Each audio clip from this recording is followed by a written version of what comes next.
looking into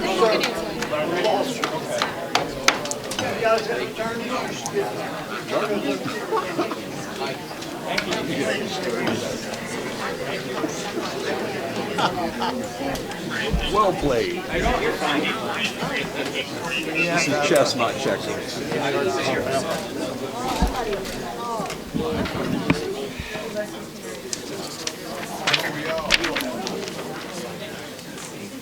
that an agenda? No, it's not an agenda, no.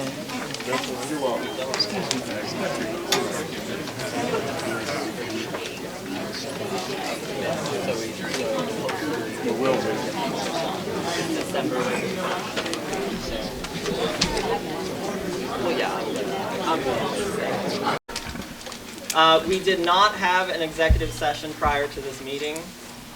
Please take the roll. Councilor Wojciechowski. Here. Councilor McGregor. Here. Councilor Thomas. Here. And Councilman Bowles. Here. And Mayor Sewell. Here. Please rise for the pledge to the flag. I pledge allegiance to the flag of the United States of America and to the republic for which it stands, one nation, under God, indivisible, with liberty and justice for all. There are no minutes transcribed due to lack of staff, but we will have those completed for the February 11th meeting.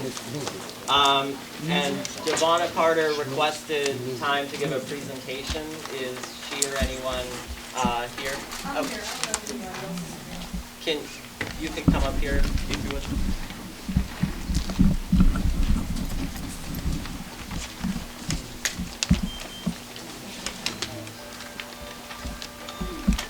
Hello, everybody. I'm Devonna Carter.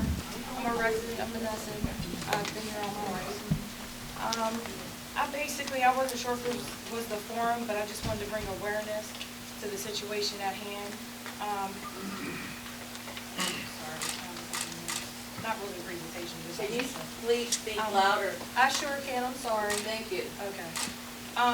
There's a police officer, Monessen police officer named Rebecca. Her and her boyfriend, but I'm not going to name him because this only deals with Monessen, have been saying some insensitive things on Facebook in regards to Kobe Bryant's death, saying basically that his life doesn't matter. Me and some residents were in an impression that when you take the position of be a police officer, that you're here to serve and protect all. And her defense to her insensitive comments, which I have screenshots here if anyone would like to see them, and memes that she posted was that he's a rapist. We believe that the officers took an oath to protect and serve everyone, black, white, rapist, no rapist, famous, not famous. When you're in that position, you work with a lot of criminals when you're a police officer. So I don't know if that's like 50% or 90% of their job, but criminal or no criminal, or however you feel about somebody, biased or not biased, if you're an officer of the law, we think that you're going to protect us. So we're feeling unsafe. We're feeling like, they're like, well, why? You call on the police officers. No, actually, some of us don't call on the police officers because we don't feel safe. And we feel like when the police officers are calling on us, we have to be in fear of our life. And for this woman to say this, and it's not a racial issue, I just want to put that out there. This is an issue of her professionalism, and it's the issue of her character. We just don't feel safe with her holding a gun, or basically when I say that, meaning I don't want it to be a situation in Monessen where she feels in fear of her life because she doesn't like this gender or this group of people, and she might just shoot somebody, or she might just not treat them right. I had a run-in with her personally where I called upon her to handle a situation, and it didn't get handled.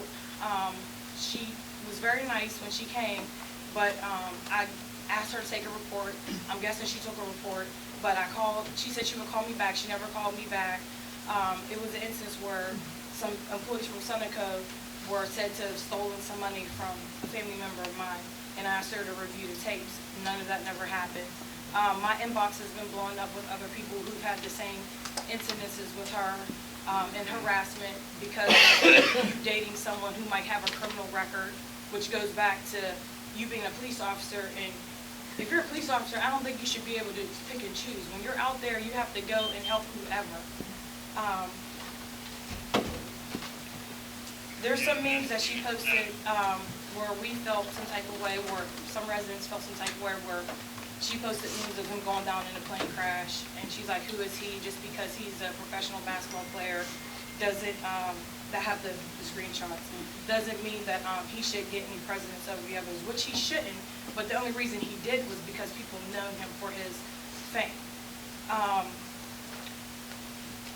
I'm not going to say everything she said. I just have screenshots. I just wanted to bring awareness to it because it's very insensitive. I'm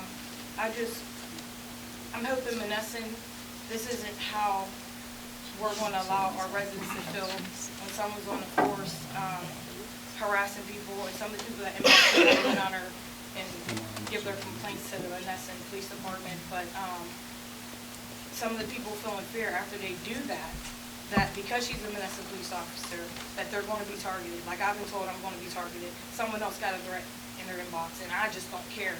I've been targeted for a while now, so I really don't care. But we shouldn't have to feel in fear to go report a police officer because we're feeling as though the police are going to protect them. So we want to know that Monessen and the law enforcement that we have behind her, is going to uphold it. I have one more thing to say before I go.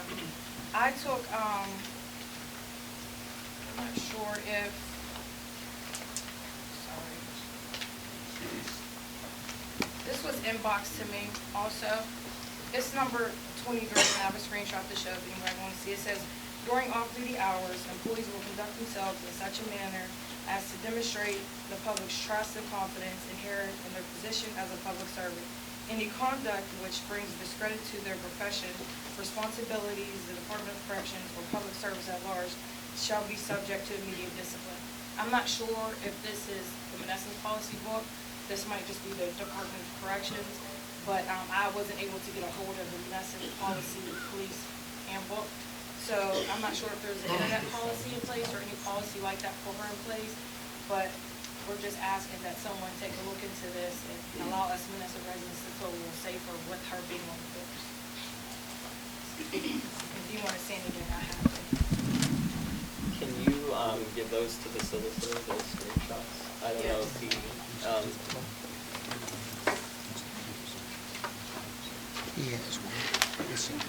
There's screenshots of what she actually said that I didn't say some of the stuff, and then there's screenshots of the You have copies of those copies? Because you need your original back.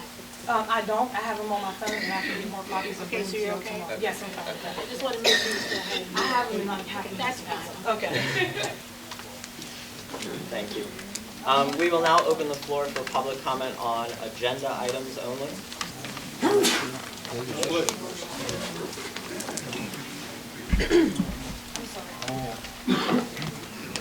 Okay, my name is Ernie Telegraph, 29 Rex.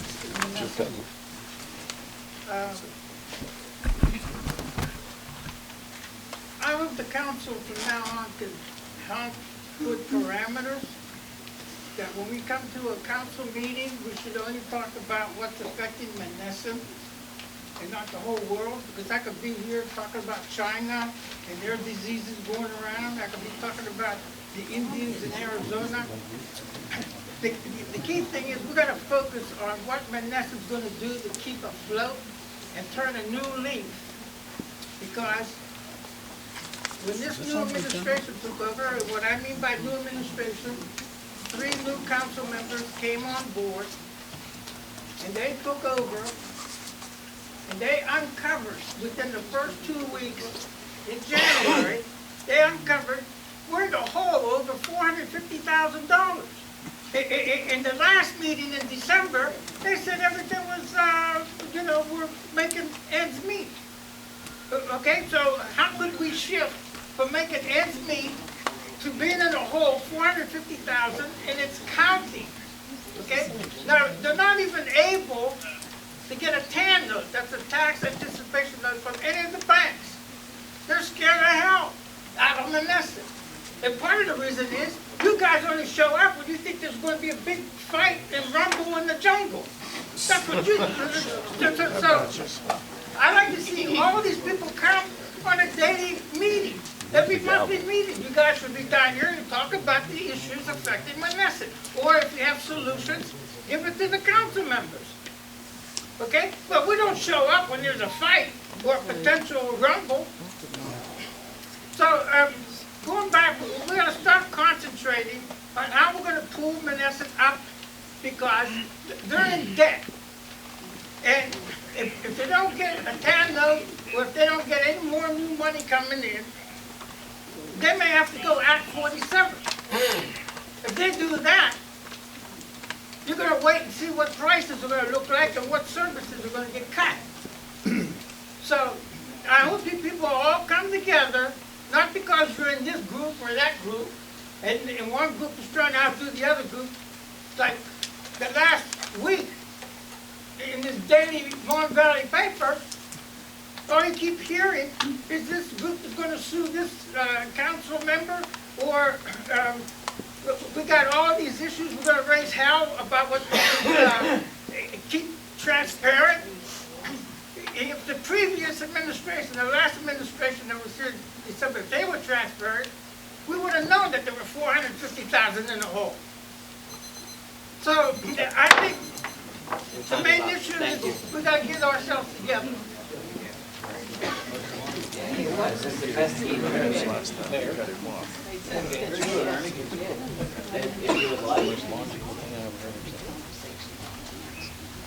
First of all, Ernie, I don't know where you're getting the 400,000, but it's probably 250,000 short than we were in December. Let's go back to 2018. Let's go back to May, June, July, August, September, October, November, all the way till December. Okay? 4 months of it, council couldn't do nothing because council couldn't have a meeting. So that lost 4 months. We lost a lot of things. Second of all, I believe, and this is documented in the paper, I told everybody in the city we were flat road. I told everybody for months we were going to be flat road. I stood up here, and you were here. I screamed and yelled at people, this tax increase of 5.68 mils isn't going to do nothing for us. I'm sorry. We're not even going to come close to breaking even. So don't tell me nobody was told. I screamed at high heaven. You don't have to say anything, but I screamed at high heaven. It's documented in the paper and everything else. We told the truth. We told where the problems were. We told about the, you're not on my turn. We told about the health care. We told about the insurance. We told about everything. But don't ever tell me it wasn't transparent and past council didn't do anything about it.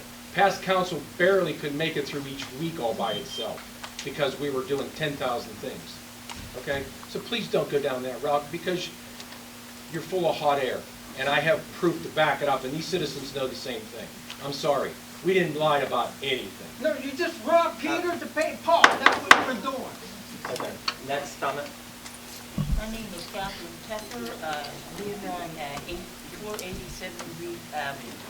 I am on the Mon Valley. Is there a mic? Board. No. You have to be louder. So I put my outside voice. Yeah. Way outside. My name is Catherine Tucker. I live on 487 Reed Avenue. I am a board member on the Mon Valley Sewage Authority.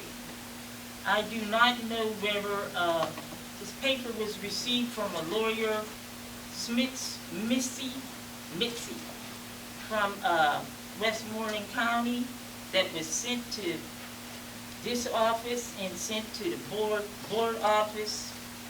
And what he is saying is, he sent it also to our board, and they were talking to Mr. Maracini and to Ms. Tucker, because right now we're co-chairmen. Please be advised that I now represent Brooke Farmer regarding her attempted removal as board member of the Mon Valley Sewage Authority. As you are aware, Ms. Farmer was duly appointed and sworn in as a board member for the term commencing December the 31st, 2019. The Municipal Authorities Act allows for removal of a board member only upon failure to attend 3 consecutive meetings without an excuse. There is a code 53 PS 5610F. Now, I don't know what that exactly says, and that's probably where it comes at, where she has to miss 3 consecutive meetings without an excuse. Ms. Farmer has not missed 3 consecutive meetings. Therefore, she can only be removed by order from the Court of Common Pleas. I have instructed Ms. Farmer to attend and sit as a board member for all further meetings unless such order is entered. If you have any questions or would like to discuss this matter further, please do not hesitate to contact me. And as a co-chairman, she will be seated at our next meeting. Thank you. Great.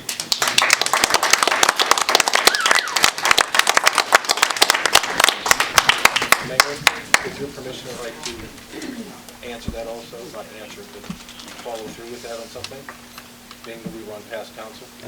Okay. Excuse me, Mr. Mayor. There's a hole in my street on West Warden. The car just ran me off the road. And I couldn't even get a police car. Where's the police car at? There should be someone at the station. Calls on it. 911, I called it for half hour ago. Thing in that hole, there's a big hole up there. There's a big hole up on West Warden. Westmoreland. Yep. I called half hour ago. You're 75 right I'm just telling you. Isn't that a shame? Can't get a police car? Look at Is that. there any cause of an accident or injury on Westmoreland? There's not any bullhorn. Well, can you take care of it for him, please, No, call officer? 911. Why wasn't it called in? I called my home phone. That's bad communication, ain't it? I got an individual down here said he was in an accident in Westmoreland and called 911 and nobody responded.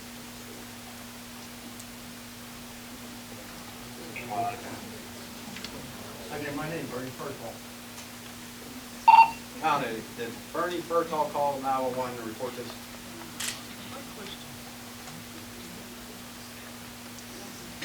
Received a call for Pennsylvania Boulevard, reference to a hole in the roadway, individual fell, and speak to an officer.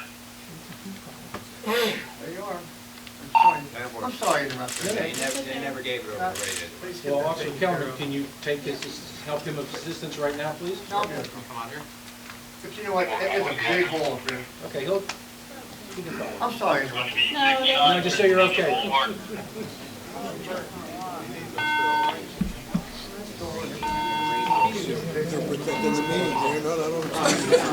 They're attending meetings, they ain't got time to control the streets.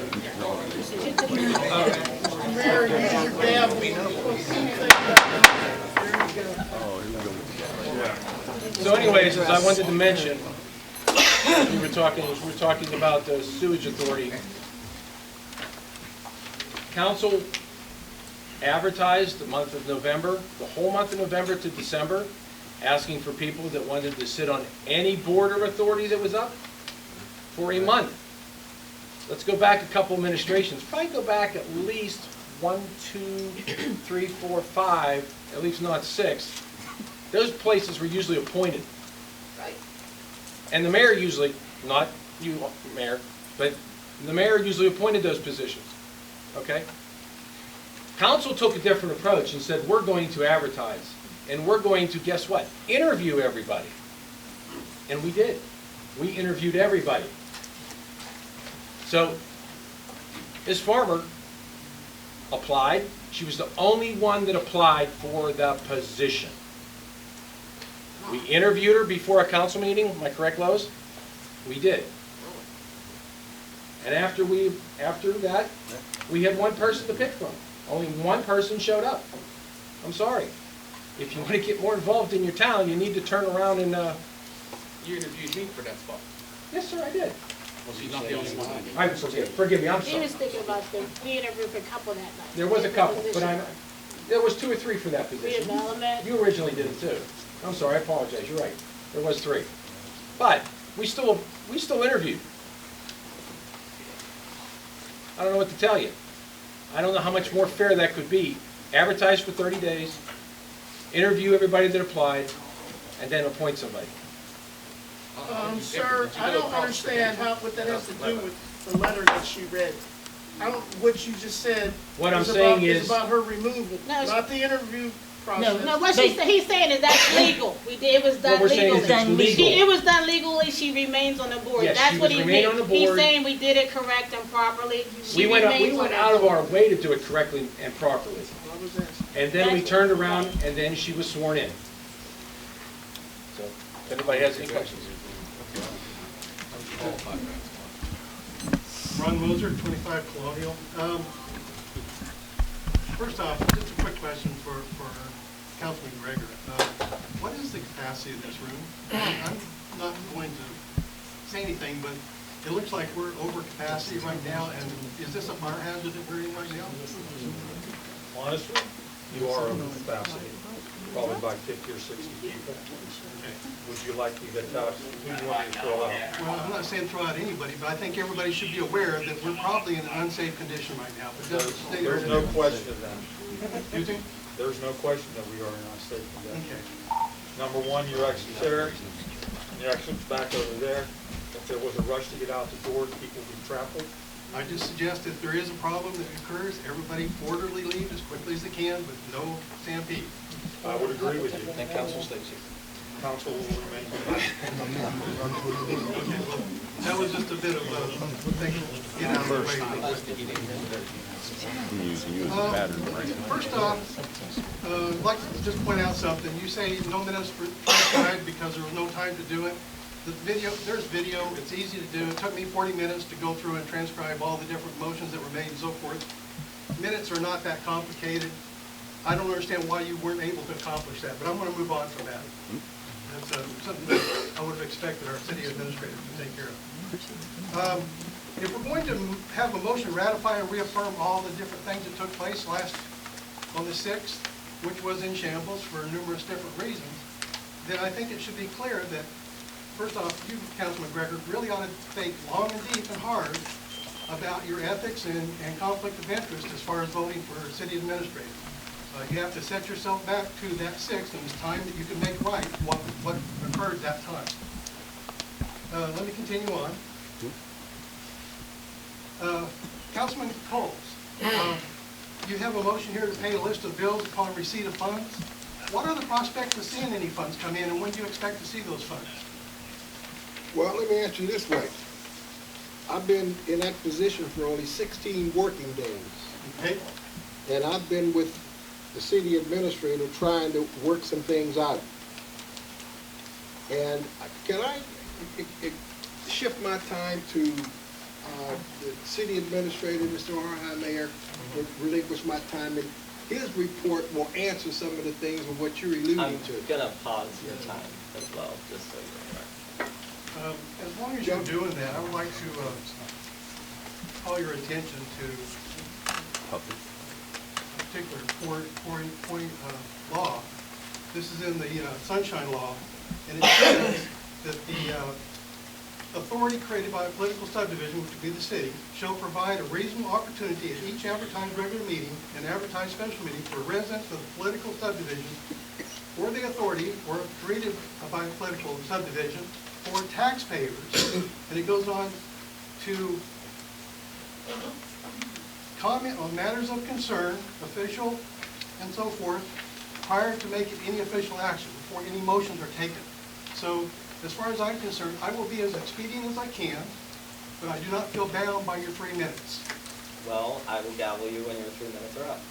And I will also point out that it says any person has the right to raise an objection if the Sunshine Law is violated. Well. Okay, so let's continue on. You're taking my time. So, the funds that were done, I'm a little bit concerned because, first off, I've been hearing rumors that things like payroll have been done and various other bills that have to be paid have been paid. Is that correct? I also understand, and it's state law again, and I can quote it if you want to hear it, that the controller has to approve every single expenditure from the city. every single expenditure has to have her signature. That is state law. And if that has not been done, our checks and balances has gone astray. That is paramount to nothing short of embezzlement. All right. So let's continue on. I happen to know that there was $50,000 that were in the general fund for taking care of the payroll on January the 8th. That was there from some funds that were received from early intervention refund. So that took care of that. The next payroll that took place is an interesting question. Did the money come from the parks? That's the only place I can think of. There's $50,000 in the parks that you might have been able to get from. Can you answer that question? You're in charge of accounts and finance. Are you aware of this? You speaking to me? Yes. I just said to you and asked permission from the mayor that whatever you're asking can be answered if I relinquish my time to Mr. Harhide, the city administrator, and he will give you what you're asking. That's fine, but you're Then the I elected relinquish my official. time there. Mr. Since he Harhide, can't answer, can you please answer that question, John? please, Mr. Harhide. The money's taken out of the general fund. For both of them? Yes. How much more money is left in the general fund? Well, I'll just tell you, as of December, there was $583,000 in the red. As at the end of January, we're $628,000 in the red. Our bank balance is $728,000. We have no money. With that said, is any action being taken towards moving towards Act 47? I've been on the phone possibly with local government services. Michael Foreman is working on it. There's a few choices. Go to court and have the government come in and run your city. But we have to get everything straight first. We owe $227,000 MMO, that's pension funds. Money sent from the state to us that didn't make it to the pension. We owe $177,000 of garbage bills. 4 months.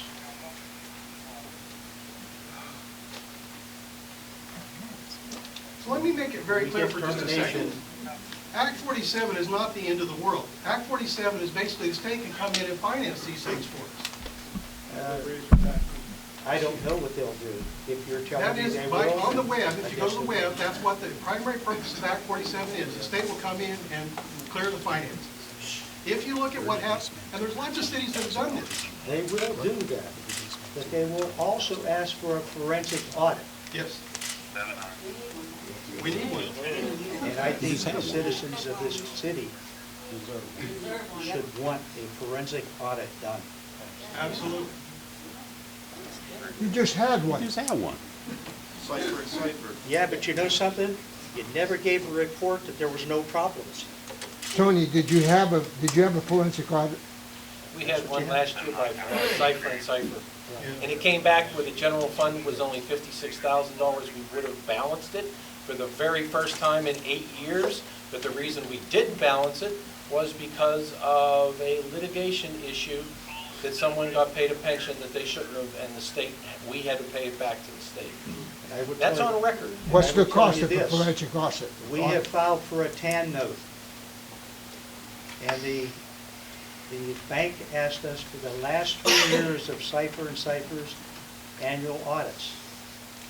They do not match the actuals that have been presented to the DCED, Department of Economic in Harrisburg. There's discrepancies. I'm not part of it. I'm just telling you what they told me. Well, how come they didn't tell council that? Pardon me? Why did they not tell council that? You are not the whole speaking platform for council. You are only... I just got called today. Well, why didn't you tell the rest of us immediately? You? Yes. Well, don't harass me. I told you I just found out. It works. It does. Mine doesn't work yet. So how are you running the city if your email doesn't work? But here's it. 94,000 came in on a Westmoreland County foundation for 2 cars. From March the middle. Where's the money? The money, 93,000 of that's sitting in a plig account. We moved it specifically so it wouldn't get spent. Did you use it for payroll? Then you didn't tell us about it. Well, how am I telling anybody about anything the way you swooped in and did everything and changed everything? Did you ask? We'll go down that What did route. we just discuss upstairs? What I think he means, John, is that I know what we he have, means. no, what he means is we have, the only way that we're all gonna be on the same page is if everybody gets emails of what's happening on a daily basis. That's right. And then if we do, then we can all know what's going on, and then if you need information, we can forward that to you. No, we can't do that if we all aren't getting the same emails and messages that everyone else is. Everyone should be getting emails from the same thing, on the same thread. We have 2 cars sitting up at Harper waiting for the money. So now I know if you put it in the Pliget account, we'll go get it. The reason why we've been denied the TAN note, it's a tax anticipation note to cover, it's a bell curve. We need the money to level out that so business-wise you have enough money. In 2016, we had 777,000 cash flow. 2017, 456,000. 2018, 212. 2019, 36,000. You can't do the same thing year after year and expect a different result. We have $100,000 in Farmers Bank in Ohio. The reason why it's there earning interest, we cannot afford the insurance or wouldn't even offer the insurance on the bond for $900,000 a year ago. You can't touch it. It's collateral. Our bond rating, we have none. Our bond rating was shot before this administration It is ever shot. came into the, It is shot. came in office. It was shot 8 years ago. That is not true. It was shot whenever you put That the is city not $13 million in debt. That's when it was shot. That is not true. Yes, it is. You put the city in debt. You. Okay, Ron has the floor. But just telling you what the facts are. These are the things that I've been told. We owe $227,000. How I found out?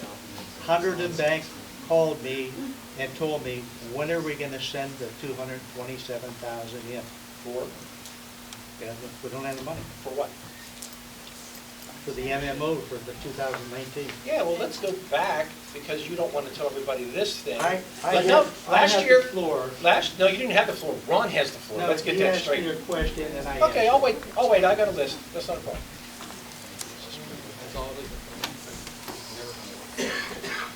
All I want to tell you is, those are the facts. We have the money, and the chances of us getting a TAN note are virtually around 0. I agree with you 100%. And I think that the city needs to wake up. And not to get sidetracked, but I did a lot of research on Act 47, and it's on the website. Everybody can go look at it. There are many communities around here that have gone Act 47, Pittsburgh, Braddock, Homestead, just the list goes on and on and on, East Pittsburgh. Everybody remembers what happened to Pittsburgh. That's a perfect example. They came out of Act 47 with a positive note. But when they went in, they had expenses here. They had income here.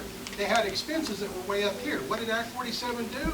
Well, first off, it renegotiated a whole bunch of contracts and brought it down to about here.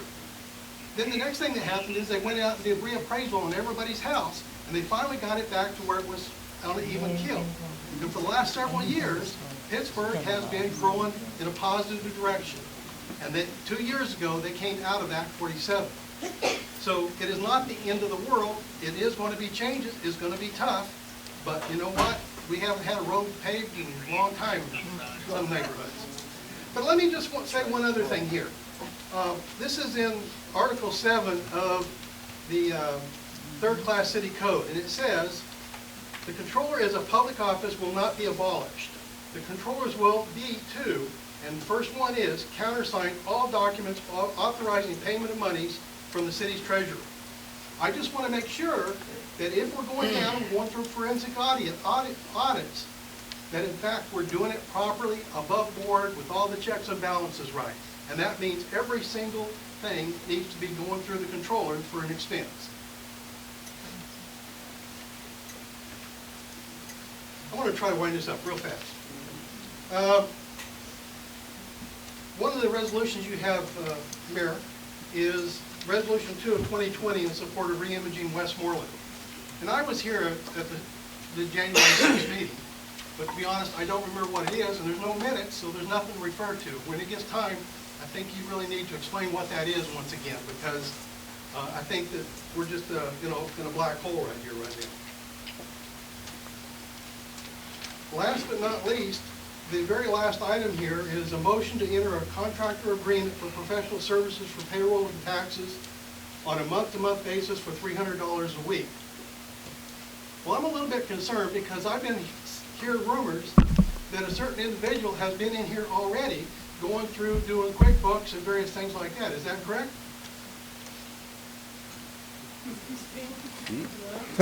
I'd like to know that too, because I got called by 3 people this morning that said Mary Jo was in that office sitting there, and I had it verified by the Mon Valley Independent that she was in Carla's old office behind the computer doing work.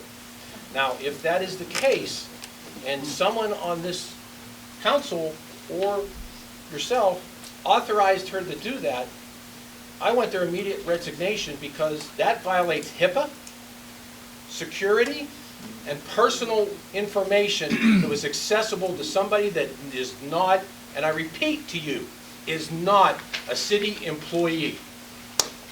That is an immediate termination and dismissal. So if you authorize that, Mr. Harhide, I expect, and I'm asking for your, it's on motion, for your immediate resignation, because you have just jeopardized the city to a massive lawsuit on HIPAA laws. And half your statement is incorrect. I don't care if half is wrong and half is right.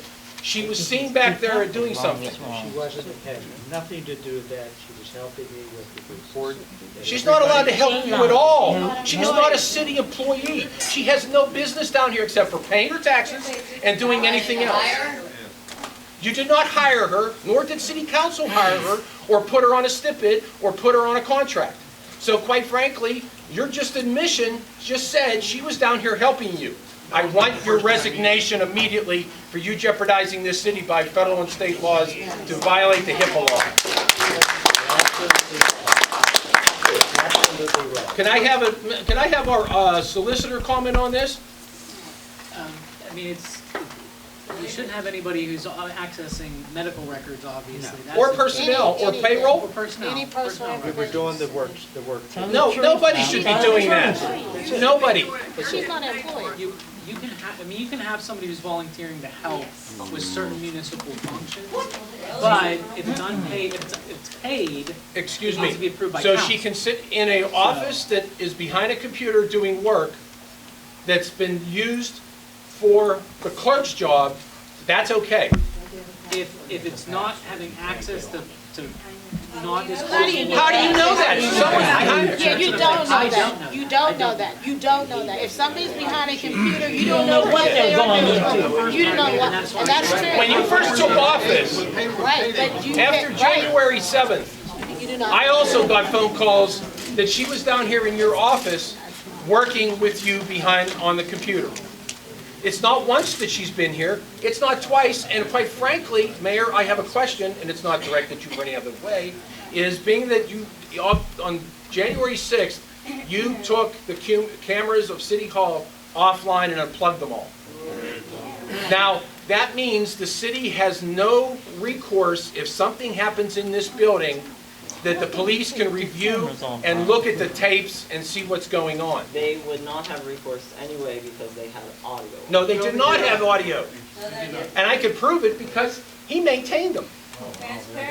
There's a special program in the, let me just spend just 2 seconds talking about these 2 cameras. There's one over there, there's another one right here. These 2 cameras are capable of audio, but there is a script running in the system such that the audio is turned off from all working hours.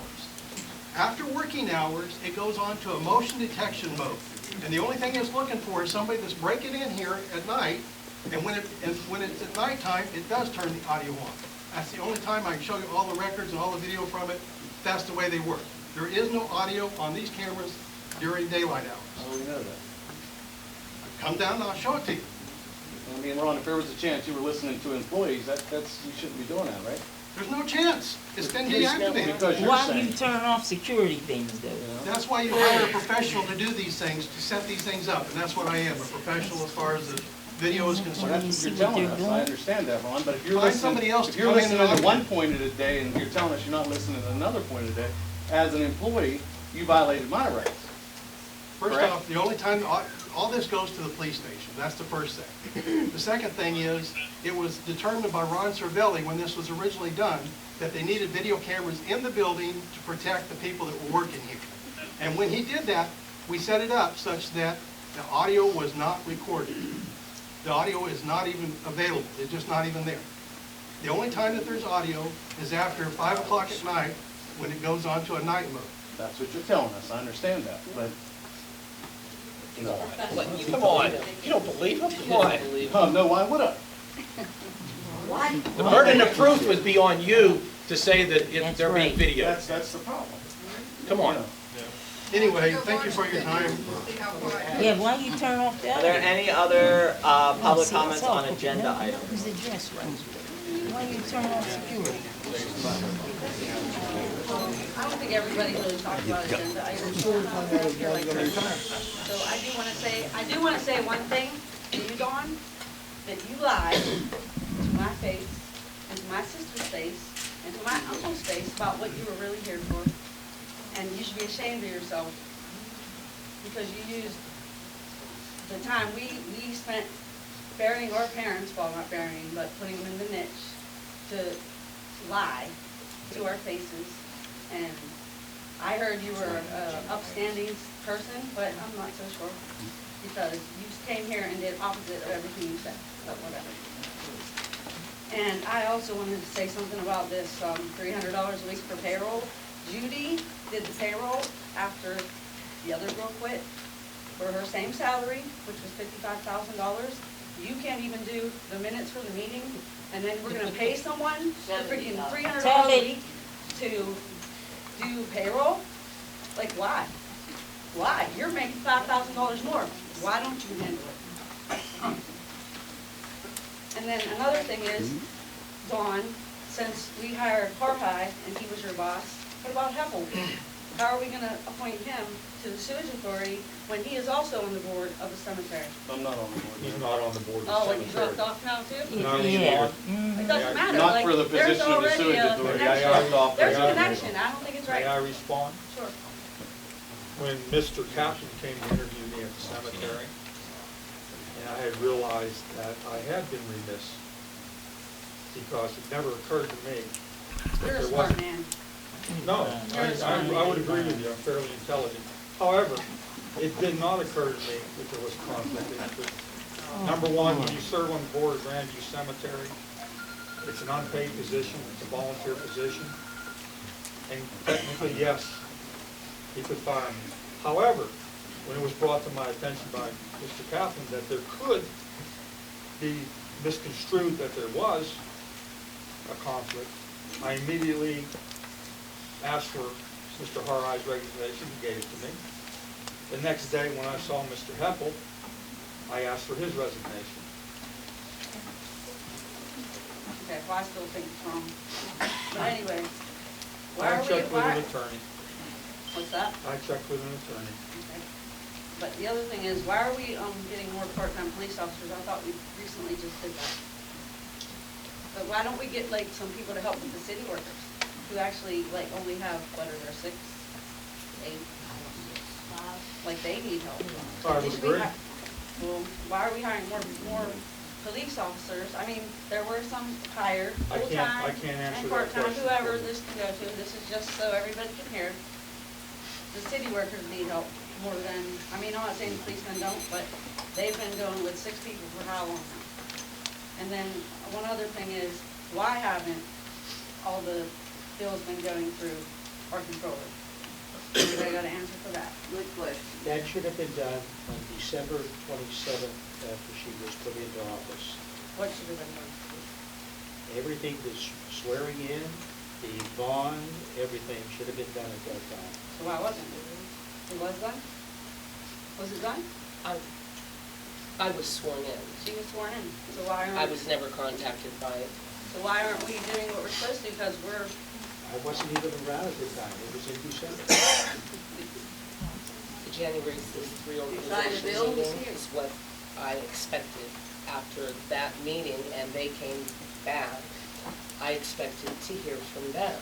Since it fell over the holidays, it was January 6th, the reorganization meeting. There was not a huge lapse of time from my swearing in to that meeting, and I've been waiting ever since. Wait, And I'm continuing to wait. I know. I'm not going anywhere.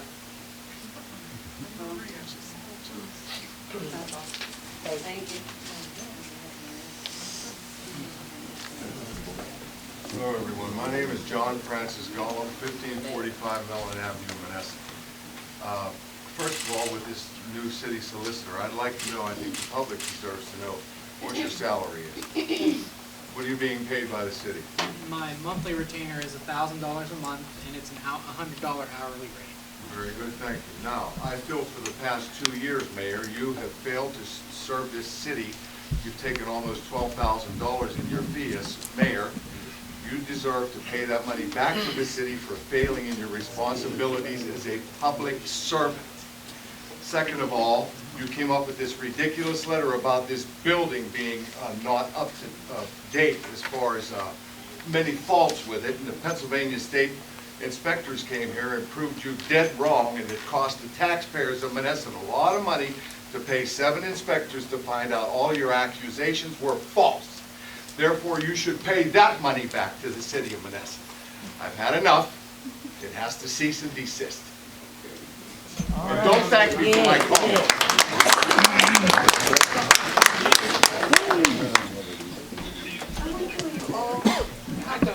Agenda. Or is there public comments at the end of? Yes, public comment on agenda. Well, this didn't sound like it. Yeah, there's one else. All agenda items that are on this agenda. I just want to comment. Make sure it's on the agenda.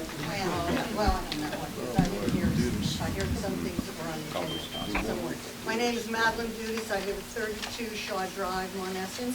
And the only thing that is upsetting me that I'm hearing that has driven me here to this podium is many years ago, there was a police pension plan, monies, millions of dollars, that went to the primary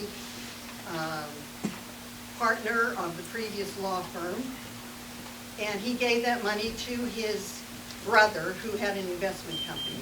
That's called a conflict of interest. That's called when the Sunshine Act is ignored. That's called when the right to know is ignored. And we're here talking about these things, and whether I agree with you or disagree with you, and we have a lot of concerns. We were all upset, and Matt knows, I talked to him many times about his not being here. But the fact of the matter is that when those things were happening, when those millions of dollars were being shifted around, did we know about it? No. The Auditor General had to come and tell us the unethical behavior that was going on. As far as I'm concerned, that firm should have been dismissed at that point. But I am upset that we can pick and bicker and carry on like a bunch of children when our town has some crucial problems that are not going to be solved easily, that are going to take a lot of time and a lot of working with other agencies in order to do it. And we sit here like a bunch of kids in a schoolyard, picking and picking and picking. And I read it in the paper and I get so upset when I hear WPX, I say, oh, we got a phone call today. All that negative publicity, when somebody's looking for a house and they look for it in Monessen, that hurts us. When somebody's looking for a small business in Monessen, that hurts us. I love this time. I think the people here are great. I think there are terrific organizations here where people are busting their rear ends to provide services. And I see people serving on boards in all those committees. And yet, I hear all of this stuff that goes on, and I think, can't we just step back, take a look at all of this and decide, are we gonna go forward and how are we gonna go forward? Because it's too critical to be messing around and just pretending. It's time that we have to do action. We have to support all of these people. And when you said about the controller had the approval and monies, those millions that moved through. Who had control? Who had control? Thank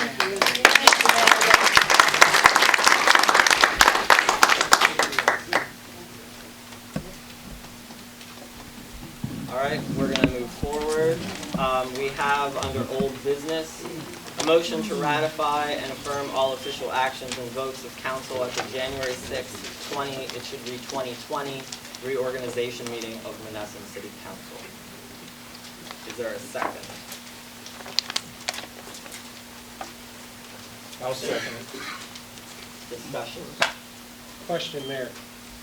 One, how can we ratify all official actions and votes on the January 6th meeting on 2020 when there are no minutes? You can't ratify something you can't proofread, thank you, and say, yeah, that's correct, maybe that's not correct. I'm sorry, you can't do that. We're ratifying the votes that were taken. There's no record of the votes. Nobody did records of anything. That's right. There's no minutes. There should be minutes of records of the votes. You can't ratify something you don't have a record of. I'm sorry, you can't do it. I will defer. But we can't. I mean, you can. First of all, there is a record. The meeting was recorded. Okay, but my question to you, Mr. Solicitor, is you weren't even here, so how could you even comment on this? I understand. My understanding is that it was recorded. Did you watch the video yet, sir? I have not watched it. So you can't comment on this? It was recorded, and I believe everybody here was present at that meeting. Okay, but let's go a step farther then. And I'll be happy to take my cell phone out and play it back.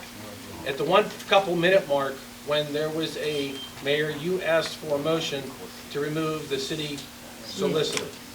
Okay? Mr. Coles voted no. So, Mr. Witt, you're not even legal to be here right now. That's right, that's right. And you didn't even take the time to even do the video to see what's going on. So in actuality, it's on a video, it's clear. In actuality, if you wanted to do that and you wanted to ratify and affirm that, Mr. Joey Delfonso would still be our solicitor. That's correct. So, because Mr. that Witt, would be a free no vote. Mr. Witt, you're not even legal to be here right now, unfortunately, and that's on video. First of all, do you want to clarify what your vote was? No, it's awful clear. I'll be happy to get it out on the video. It's recorded. There is a motion. I was asked a question before, and I asked the answer. I didn't hear the question. That's why maybe we should let this. Did you also not submit a certification to the city administrator? You can't do that. It was a vote taken on the floor. He voted no. It's clear in the video. Mr. Witt is not our solicitor at this time. Mr. Delfonso from that firm is still legally our solicitor. And my question is, Mr. Witt had to know that he was going to get appointed to be on council prior to the 6th meeting, or he probably wouldn't have accepted and say, I'll take the job. So, Mr. Witt, why weren't you here to take over when that vote was supposed to be that way? I work with 3 other third-class cities, and so I was actually one of the other reorganization meetings for one of those third-class. So why didn't someone else of your firm come? Because I know when Mr. Delfonso couldn't be here, Krisha could be here, or Mr. Matta was here. They always made sure there was a solicitor present at a meeting to cover it legally by state law. Where were you? One, there's no requirement that a solicitor be at a meeting in order for it to be a meeting. So how the heck could we have any legal arguments if we don't have anybody to ask them questions to? Two, there were a lot of reorganization meetings that day, and so there was nobody available to cover the meeting that specific day for Monessen. So what you're telling us is we're paying you $1,000 a month and $100 an hour, but we're not important for you to make it here. That's not the case at all. Of course it is. You just said that you could not make it. That's not the case at all. But again, getting back to the point, Mr. Coles, you clearly said no on the video, and the motion did not carry legally. It's not something I'm making up. We can pull it out, we can do whatever. It clearly states on there, and honestly, Mayor, it clearly states, Mr. Coles, whether he got confused or not, and I don't know that, and I understand that, he said no, and the motion did not pass legally. I just make a motion that vote- maybe here we it push is, it Mr. to Solicitor, it's in my lawsuit. It's all here. The county would give it, there's the lawsuit Please right sit there. down. You got the information. There it is, he got it all. Read it now, Mr. Solicitor. Any other discussion? Do you have anything to add, Councilman Coles? He's not legal to answer that. He can't answer Do you have He's not anything? legal to answer that. I'm not gonna speak out of turn. I'm not gonna speak out of turn. No, I'm asking if anyone has anything. We have a motion on the floor. You clarified that your vote was a yes vote. There can't be, that, you can't If do Mr. that. You can't do Mr. that. Ritchie, how can you change a vote that's Bring already the been tape down recorded? here, let's take a look at But it. my You get thing is- Judy Taylor back here to speak the question that she was asking. Here's my thing, if a vote's already been taken, And I how said can... that I didn't hear the question. Can you repeat it? Okay, but what I'm asking is, once a vote's been taken and already recorded and put in the minutes, how can you change your vote? You cannot change your vote by I'm not saying you third-class change city your code. vote. No, there's Okay, a you question cannot change about your what the vote. vote was. But once the motion either passes or not passes, by You can't change your third-class vote, city can code you? and state Right, law, you cannot, he said you cannot change your you vote. cannot change it. You cannot change his vote. No, he can't, and you can't bring it back up again either by third-class city code. You cannot legally bring it back up. Once it's passed, it's done. But you can pass another, you can make another motion and then pass that new motion even if you wanted to.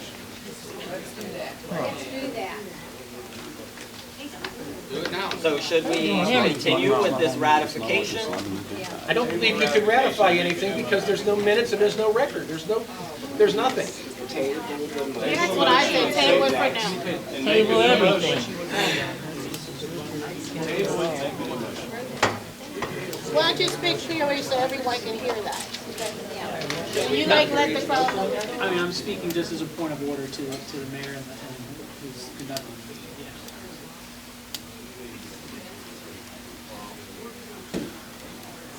If you have to, you need to have the vote again. Table it. You have to table it. Well, I will withdraw my motion to ratify, and I will, you all have the January 6th agenda that was typed up in your stack, so we will go through the motions again. In which case we need to have questions on a different agenda. So, we will allow for that. Where's the Hey, what do agenda? you mean? Where's the agenda? We didn't have the agenda.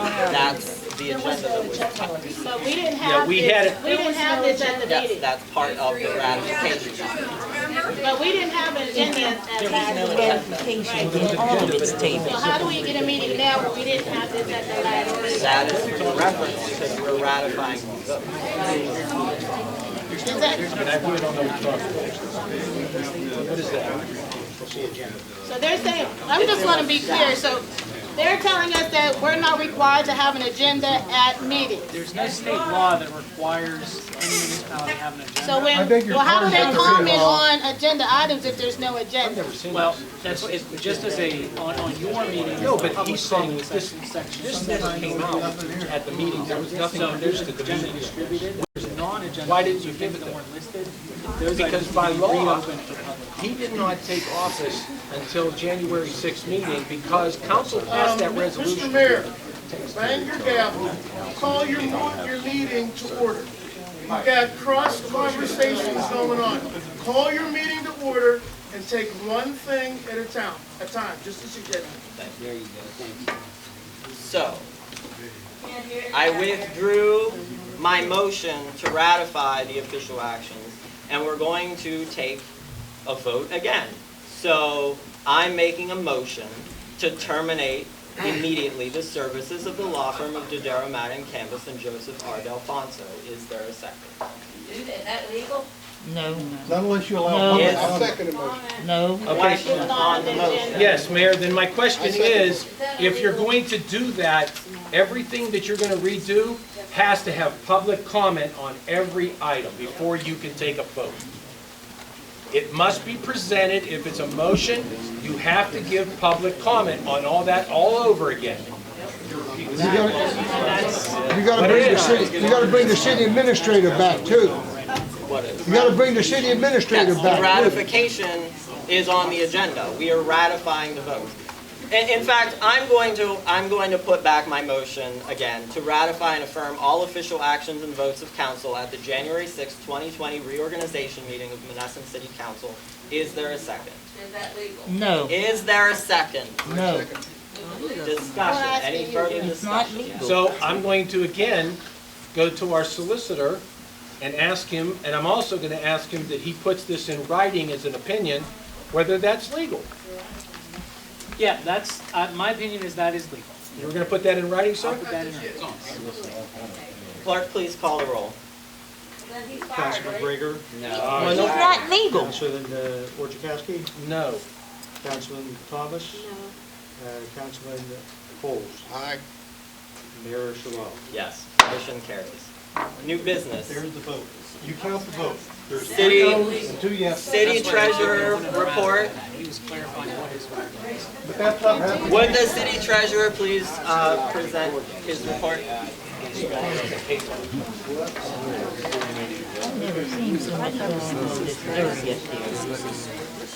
Mayor, members of the City Council, ladies and gentlemen, this is a report of December 2019.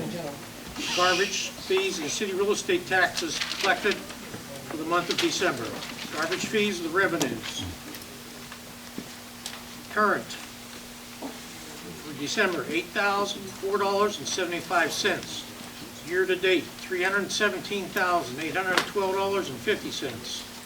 2019 budgeted amount was $370,000. Garbage delinquent, December, $9,778.76. Year-to-date, $99,465.24. 2019 budget amount, $203,000. Garbage Housing Authority, quarterly, we received $15,258.75. Year-to-date, $45,776.25. Year-to-date, their 2019 budgeted, $67,800. Total 2019 budgeted amount was $640,800. Garbage fees collected for 2020. December, $1,022.71. Year-to-date, $137,714.06. Budgeted amount, $100,000. City real estate taxes, revenues. City real estate taxes current for the month of December, $46,604.34. Year-to-date, $2,102,889.14. 2019 budget amount, $1,476,638 for the general fund. Debt service fund was $500,000. The parks fund, $247,750. Library fund, $50,000, for a total amount of $2,274,388. Delinquent city taxes. City taxes collected prior year collected year-to-date was $8,220.60. The budgeted amount for 2019 was $1,000. City taxes collected by Portnoy for December, we received nothing. Year-to-date was $506.81. City taxes collected by Westmoreland Tax Claim Bureau quarterly. December was $27,825.93. Year-to-date for December was $174,582.15, and the 2019 budget amount was $100,000. Total year-to-date taxes received $2,286,198.70. The tax distribution for real estate taxes as follows. The general fund received $1,484,196.38. The debt service fund received $502,700. $21.17. Parks Fund received $248,884.94. And the Library Fund received $50,396.21 for a total distribution of $2,286,198.70. That concludes my report, Mayor. I need a motion on this. I'll make a motion to approve the treasurer's report as read. Do I have a second? I'll second. Any questions? Clerk, call the roll, please. Councilwoman Thomas, Yes. Councilman Gregor, Councilor Chakowski, Yes. Councilman Coles, Aye. Mayor Sewell. Yes. Motion carries. Councilwoman Thomas, your street report? There is a streets and report available for review if anyone would like to see it. It'll be available in the city administrator's office. Okay. Councilman Orzechowski? There is no library report. There's no library financial report, unfortunately. Parks, they cleaned the civic center when needed, picked up limbs and tree branches in the park, and helped the street department.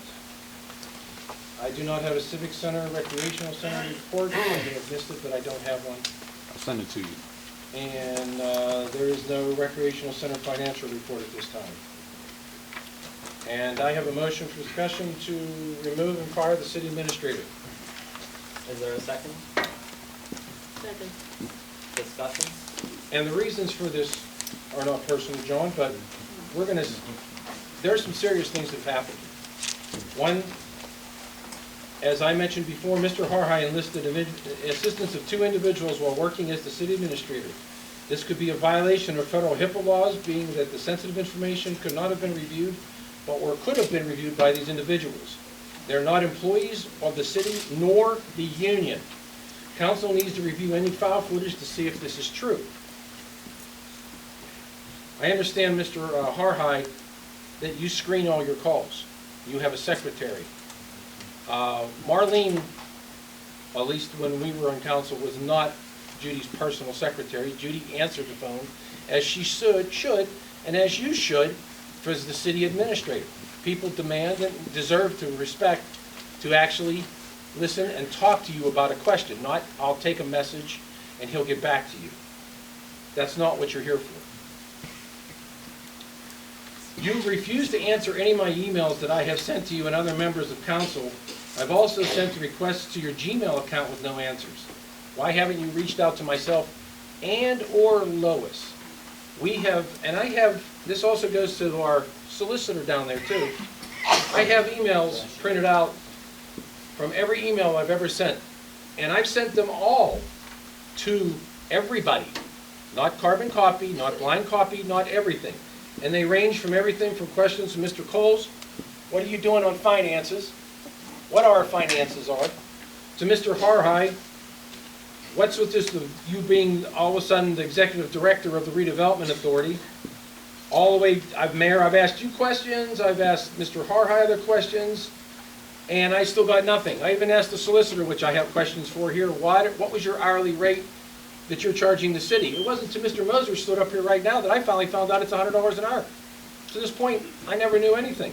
And I've copied everybody, and I've attentioned all these emails to saying everyone, not individuals, everyone. You have never answered one of my phone calls, one of my emails yet. On January 10th, I placed a call to your office, which was answered by your new secretary, and then put through asking you about 2 things. The first was what was about the current state of the finances in the city, as well as the city's news article about you being on the cemetery board, which made you the manager boss of Councilman Gregor. I asked you to please explain to me what your side of the story was. You told me it was bull. It's not true. I said, okay. I said, when I pushed you more for the subject, you said to me, and I quote, Tony, go F yourself, and you hung up. Your lack of professionalism and respect to an elected official should be the same, and you should receive as an employee of the city. You do not, nor should you ever, talk to somebody on this council, nor in the public like that. That in itself is reason to remove you from office. And it's not even office, I'm sorry. You're just here as a city administrator. You've come to my attention that you spread rumors, which mean nothing, that I was the reason the reason the citizens didn't, I mean, the employees didn't get paid when you guys first took over on the 6th, because I messed around and locked up the system. I have never touched that system in here at all. That was Judy's job. Judy did it all. And 3 jobs, all at the same time. It's interesting how you said I messed everything up and had payroll late when I'm working in the South Hills every day. That's really interesting. But we can't really elaborate that because you guys turned the cameras off. So, hey, you can't even prove anything. That's even the worst yet. You also stated in the paper as well as in the news that how your appointment came to be, even through myself and Councilwoman had no prior information, stating that it had been in the works for some time. That was a quote on Channel 4 News that you made. Okay? The question was also directed at the mayor, Mr. Coles, and Councilman Greger. So my question is, were you guys off-site meeting, which would be a violation, and how, Mr. Greger, could you even participate in a discussion where you weren't even sworn in yet? Because Mr. Harhai stated clearly on television, this has been in the works for a while. You don't have to answer, Don. I'm just making a statement. I would like to respond to that. Sure. You're telling me as a private citizen I can't talk to someone? You can talk to anybody you want, but if they're discussing his employment. Again, before the election, I was not elected to office. Was I? No, you weren't. So if I spoke to someone. That's fine. If you spoke to somebody, but I'm asking Mr. Harhai, his statement was, it's been in for the works. It's been in for a while. It could possibly have been in for a while amongst individuals. However, as myself as a private citizen, I've talked to a lot of different people. Well, I'm just making I even talked to you, Tom. You do, but you came to meetings and talked to me. Well, I've talked to you after meetings. I've talked to several people after the meetings. And I'd appreciate that, thank you. And today I received a phone call from Mr. Hands, and I also spoke to the Mon Valley Independent, and they can corroborate this, that Mary Jo Smith was sitting in the clerk's office over there, behind the computer, doing work.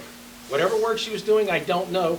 But again, no citizen other than a city official or an employee of the city has any business in any of those rooms or offices by themselves at any time. Now, if anybody wants to dispute that, please tell me how you're going to dispute that. You could just walk in a city office and just sit down and start doing something. And if she came in by your authorization and you asked her to help on anything, which you've already admitted tonight, you should be fired because you jeopardized this city on insurance. You immediately should be fired. So yes, sir, I'm asking for your immediate resignation on those reasons and those reasons firmly. Any other discussion from anyone? Is he going to resign? Any other discussion from anyone on this council? Call the roll, please. Councilman Coles? What is the... Oh, come on, Mr. Coles. You better wake up down there. What is the question? No, there's a motion on the floor from Councilman Orzechowski to fire the city administrator. That's not called for. Councilman What's the Orzechowski? motion? We can't hear. Please do it again. The motion on the floor is from Councilman Orzechowski to fire the city administrator. Are you going to ask for public comment? It's on the It's agenda. on the agenda. Okay, sorry. Councilman Orzechowski? Yes. Councilman Greger? No. Councilman Thomas? Yes. Councilman, Mayor Sherlock? No. Mr. Coles didn't vote. Yes, he did. Did he? Yeah, I'm just sorry, I didn't hear. Councilman Greger? I still have some things. I have the floor, Mayor. I still have the floor. Are they on the agenda? No. If you have questions, I'll be willing to do them after you've gone through the rest of the people if you'd like. Okay, thank you.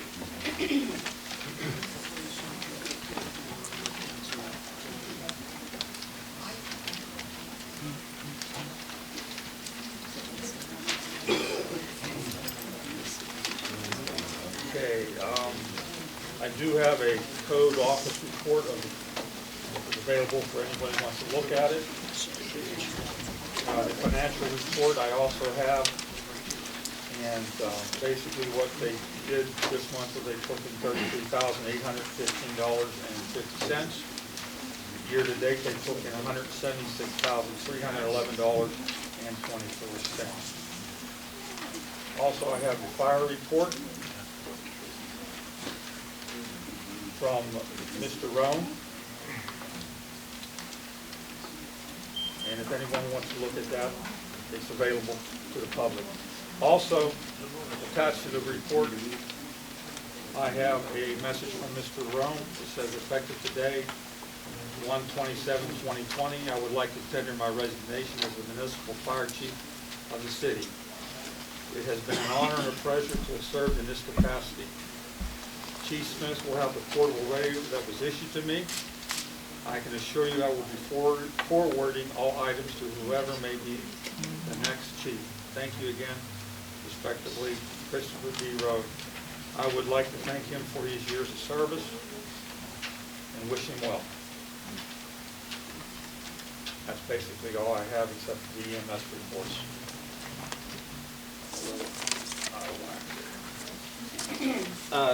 Is that all you have? Councilman Cole?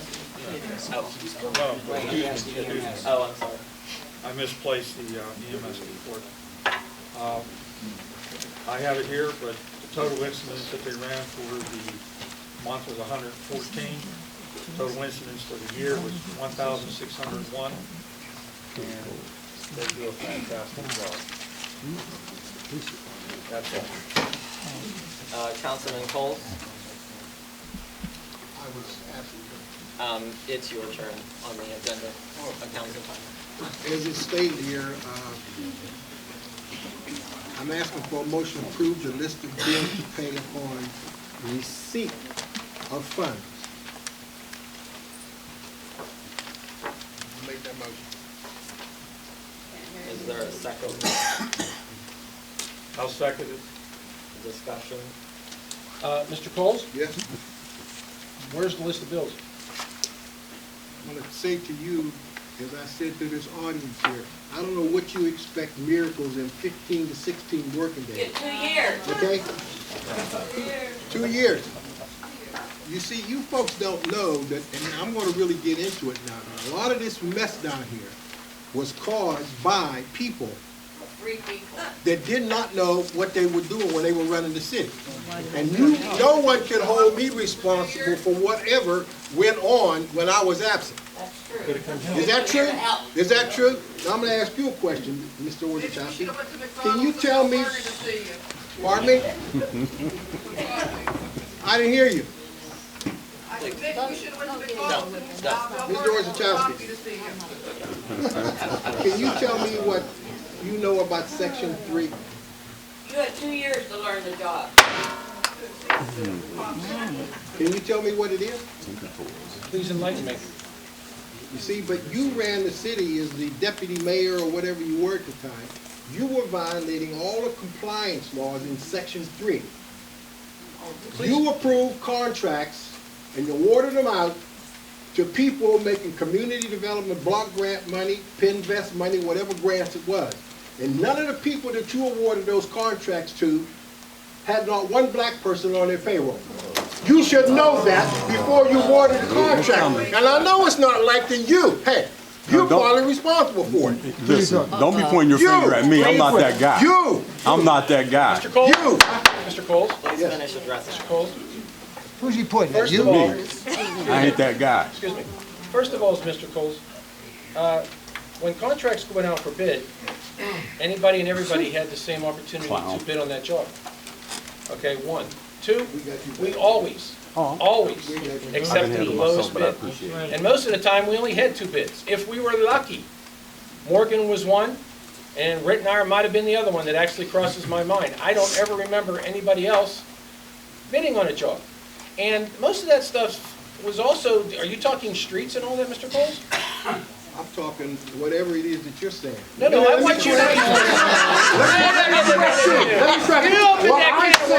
What I said, you didn't answer the question. I'm just what I'm answering saying and what I asked you was about compliance with regulations built in the language in Section 3. You don't even know what the hell it is. Mr. Mayor, you did not go by rules. And take control of your meeting. He asked the question, and we've gone off all on a tangent. He asked the question, that question has not been answered, and we've got into other things. I would respectfully suggest take control of your meeting. Thank you, One Mr. question Hunter. at a time. Do you have anything else? Just looking for a motion. Yeah. I want to know what the bills are. You can't just blanket say, what's the bill? No, John, no, you're the director of finance. When I sat up here and I was the director of finance, and Ernie and everybody else would grill me, I used to tell them what was on all the accounts. We used to tell them everything. I knew what was in the accounts and what was in the general fund. What's in the general fund, Let me Mr. answer you Coles? honestly. I Mr. have Coles. only been there not a long, I know you're not gonna like this, but I'm learning what I'm to do.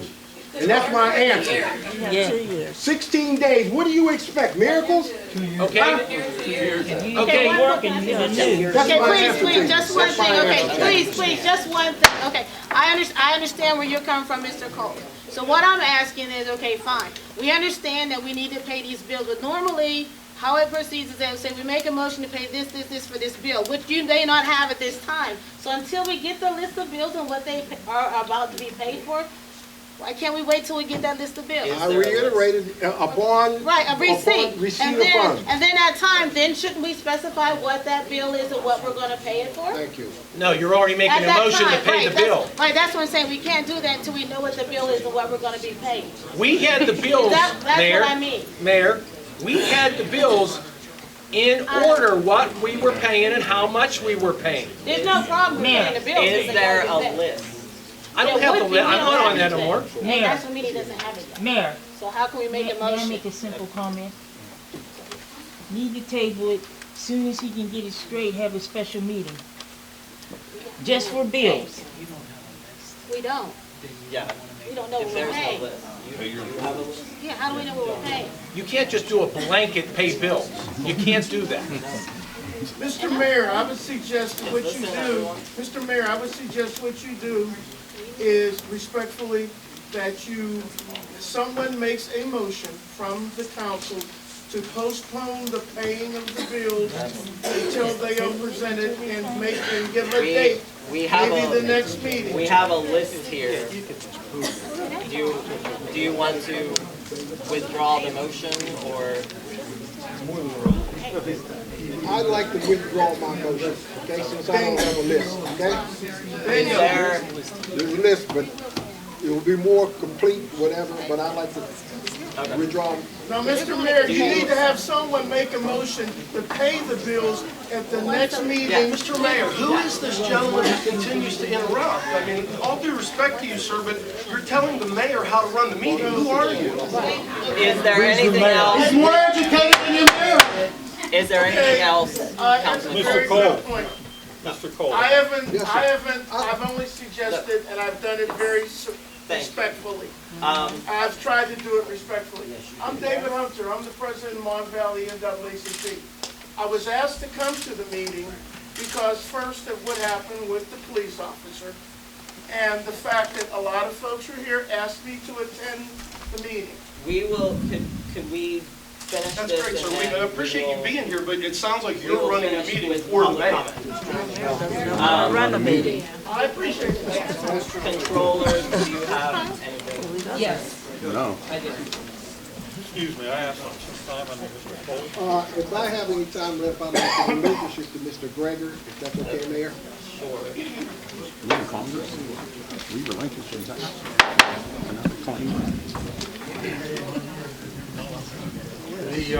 The situation that the city finds itself in. Okay, please. Again, the situation that the city finds itself in as far as the TAN note is concerned is a very unfortunate situation. How'd we get here? Why didn't we get the TAN note? Well, I went back and I looked through some of the records from DCED, and I pulled these facts out. Mr. Harhide had alluded to the fact that in 2016, we had a debt-to-income ratio of 1.47. We were $177,183 in the black. That's a good number. Banks look for numbers around number 1. That's what they look for on the TAN note. That means that you have enough income to cover your bills. 2017, it was 0.84. Now you're below 1. But you still were in the black, $456,753. So we did get the TAN note even though we weren't at that ideal number. 2018, it was a 0.4. That was $212,964. Then in 2019, it was 0.07. That's $36,878 in the black. Each year is getting worse and worse. Why? What caused this? I'm answering it. Okay. Anyhow, I had contacted Mr. Harhide and said, we have a problem here from what I'm looking at. Because I've been trying to crunch these numbers for the last, well, since the election. Actually, before the election, I had them downloaded so I could see what was going on. So I had him contact DCED. And yes, I do have notes. This month, I want to focus on the garbage, particularly the fees that have been left uncollected. Back in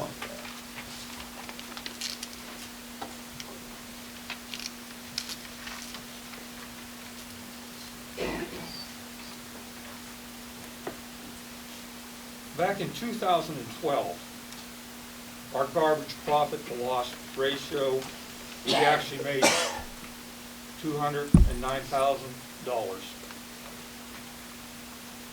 Then fast forward to, well, let's go through 2013, 2014. We brought in $195,246.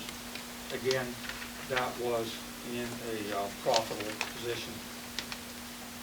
2014, it was $150,000. Now in 2015, we brought in $162,000.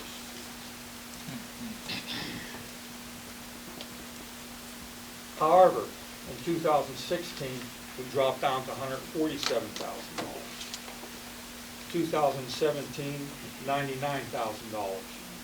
2018, $45,000.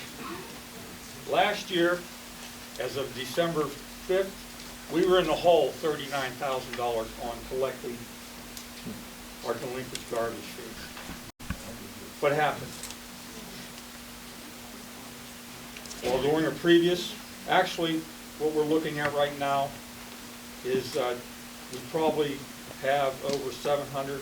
Well, as of right now, we are owed $880,000 in garbage fees. The city of Monessen is owed that. Over $750,000 in fees outstanding. What happened? Why did all of a sudden did our income drop? Well, during a previous administration, around 2015, we stopped using a collection agency. I don't know why this was done. I'm not going to speculate as to why it was done. But when you look at the value over time that would have been added to this money, we wouldn't even have had to have had a TAN note. Now this is just one item that I've looked at. And this seems to be a problem across the board, but let's face it, guys and gals, I'm new at this. I'm still looking into this.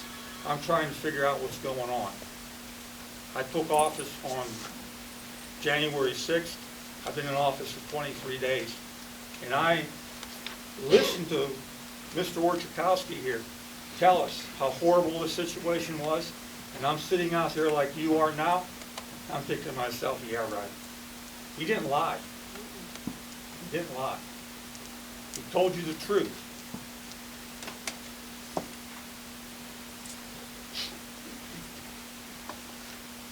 I believe that we need to bring back a collection service. We need to go after these accounts where people owe us this money. I can't sit here and say that the taxpayers that have paid their bills should be punished for the failure of the city administration. I'm not exactly sure what happened and why things happened, but they did. You know, I have other questions I'm going to ask that I'm going to look into. Did the other council waive penalties and interest on the garbage fees? If so, what criteria was used to determine who paid the penalties and who didn't pay the penalties?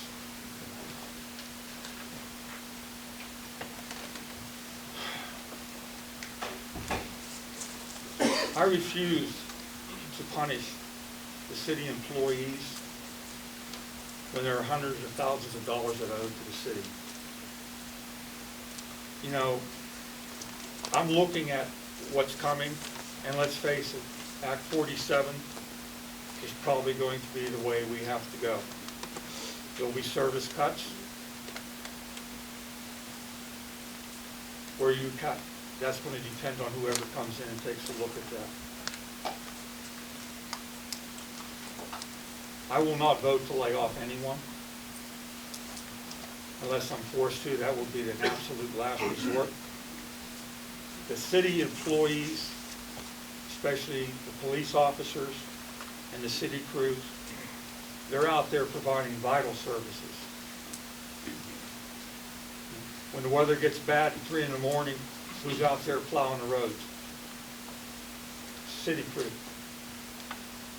When there is a problem, who do you call? You call the police, you call the fire departments. I can't see cutting them. I don't care whose fault this was, but we need to do it right from now on. You know, I listen to some people say that I lied to them. That may be their personal opinion. I don't believe I lied to anybody.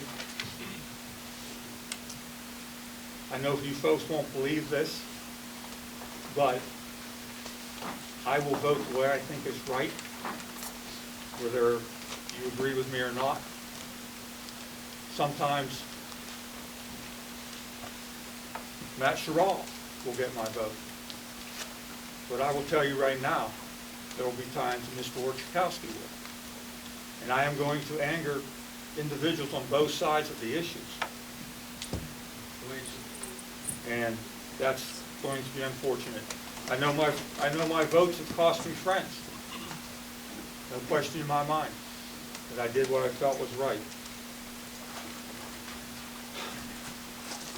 The amount of information out there is just, it's staggering.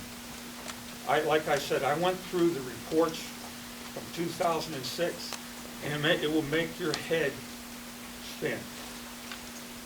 I don't know how these people have done it. I give them credit. But as I sort through this, any information that I find, I will bring to the public. Sometimes you're going to like what I have to say, sometimes you're not. But I'm going to share it with the people of Monessen. I'm going to do this one step at a time. I'm going to do this as thorough and thoughtfully as I can. And I'm not a miracle worker. I'm a CPA. No, I'm a grave digger. That's what I do. But I can read numbers. I can add and subtract. And there's some things that aren't making sense. I mean, this is only the tip of the iceberg as far as funds being owed to the city. I haven't even taken a look at the real estate taxes yet, excuse me.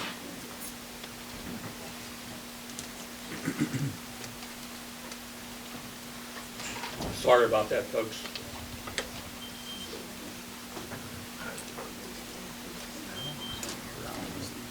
I am going to make mistakes, but I will tell you what, I will tell you when I do, and I will try to work on them.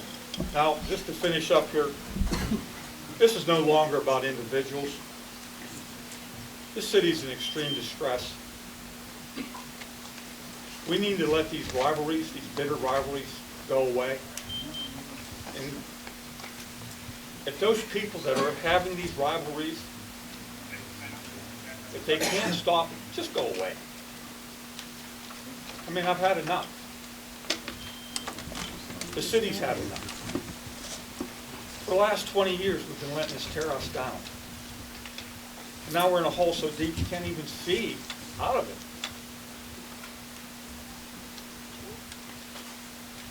It's time to move forward. We need to get together. And Lois, I really appreciate your comments to that effect. Tony, yours too. I'm here to work with everybody. After all, this is about you people. My personality, Tony's, Matt's, they don't matter in the long run. We're just passing through here. We need to start working together. We need to quit fighting amongst ourselves. And I'm going to do my best to obtain that goal. But I just wanted the people to know what I found when I did the research on this. And I'm not blaming anyone. Mr. Orchakowski and his council, they actually reinstituted collecting some of this debt. They actually did. They made an attempt. They saw what was going on, and they decided that something needed to be done. And they did it. I think there's a better way to go about it, and I'm sure we'll have that discussion.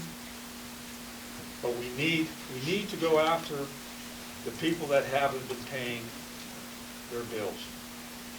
Every citizen deserves police protection. They deserve better roads. And the only way we're going to get that is that we go after the people that haven't been paying. I'm not saying not to be compassionate, because there are individuals out there that just can't afford it anymore. But the ones that can should be made to pay. And I will be proposing down the road to reinstituting a collection. All right? Now that wasn't enough. They gave me a budget when I went into office, $600,000 less than what they operated on. You gave me your debt service, your first debt service at $485,000, which I had to pay. And you were partly responsible for taking $250,000 out of my CDBG fund to put in a damn amphitheater. And then you wonder why we're in this problem?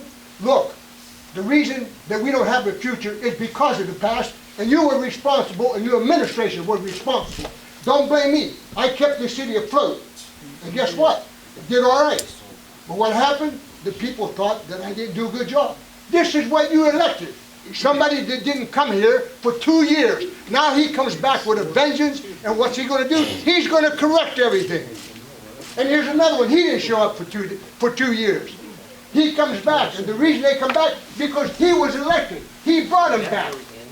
We'd have been better off with the three operating the city. This is what you got. You know, the good people of Monessen, the intelligent people. That's what you voted for. That's what you got. That's what you deserve.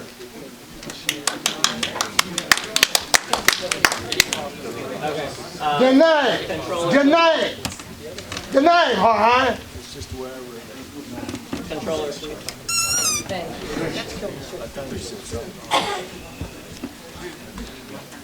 Last December, I submitted a letter of interest along with my resume regarding the vacancy of city controller. I interviewed and was offered the position. I was sworn in on December 26th. I attended the reorganization meeting on January 6th, taking my seat at table with council. As of this meeting, I have yet to receive a call from this office to sign signature cards, to discuss specifics related to this position, When I called our city administrator, his response was, "Are you our controller?" To which I responded, "You know that I am. I sat at table with you. It's in the minutes of the meeting from December 26th that I was sworn in." Secondly, I have not been made privy to any of the business that is being conducted on behalf of the city of Monessen. The city of Monessen. This is, as far as I can see, and everything that's in the books, illegal, because business is being conducted without the proper oversight. All right. I am not here to defend or deny anything or anyone. My interest is to offer oversight to this mess, for lack of a better word. All right now. After I spoke with Mr. Harhai, I contacted our city solicitor, explained to him what was going on, to which his response was, "This isn't good." I asked Mr. Witt if he was planning on addressing this with Mr. Harhai and Mayor Sherrill. He said that he would. I waited. I never heard back. On Friday, January 24th, I did receive a phone call from this office. It was Marlene. And forgive me, but I don't know that I know Marlene. Marlene called to ask me if I had a report to give to tonight's meeting. To which I responded, "Yes, I do." "Great. Can you fax it down to us?" Now, I've served on school council for 14 years. There's never been a report given in advance of a meeting from anybody on the agenda that is to give a report. So I thought better of it and thought that there was no way I was going to send this report. I will offer it to the public, which I also made Mr. Harhai and Mr. Witt aware of.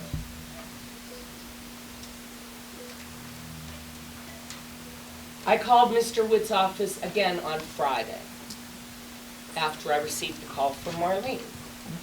I did not get him. I left him a voicemail. And I once again said, the clock is ticking. Wednesday is coming quickly. The public will be made aware of what is happening in this office. All right. I have yet to hear back from our city solicitor. I've not heard from Mr. Harhai. I've not received a pay because I was told that I didn't fill out the paperwork. Well, where's the paperwork? They're saying that I should have had it filled out when I was sworn in. Well, when I was sworn in, a week later was the reorganization meeting. Things were changing. I thought that I would get that all done. Signature cards for the bank, show me the ropes, fill out the forms, and so on and so forth. I've heard nothing. And I've not heard back from our solicitor either, as to whether or not he even addressed the issue that I brought to his attention.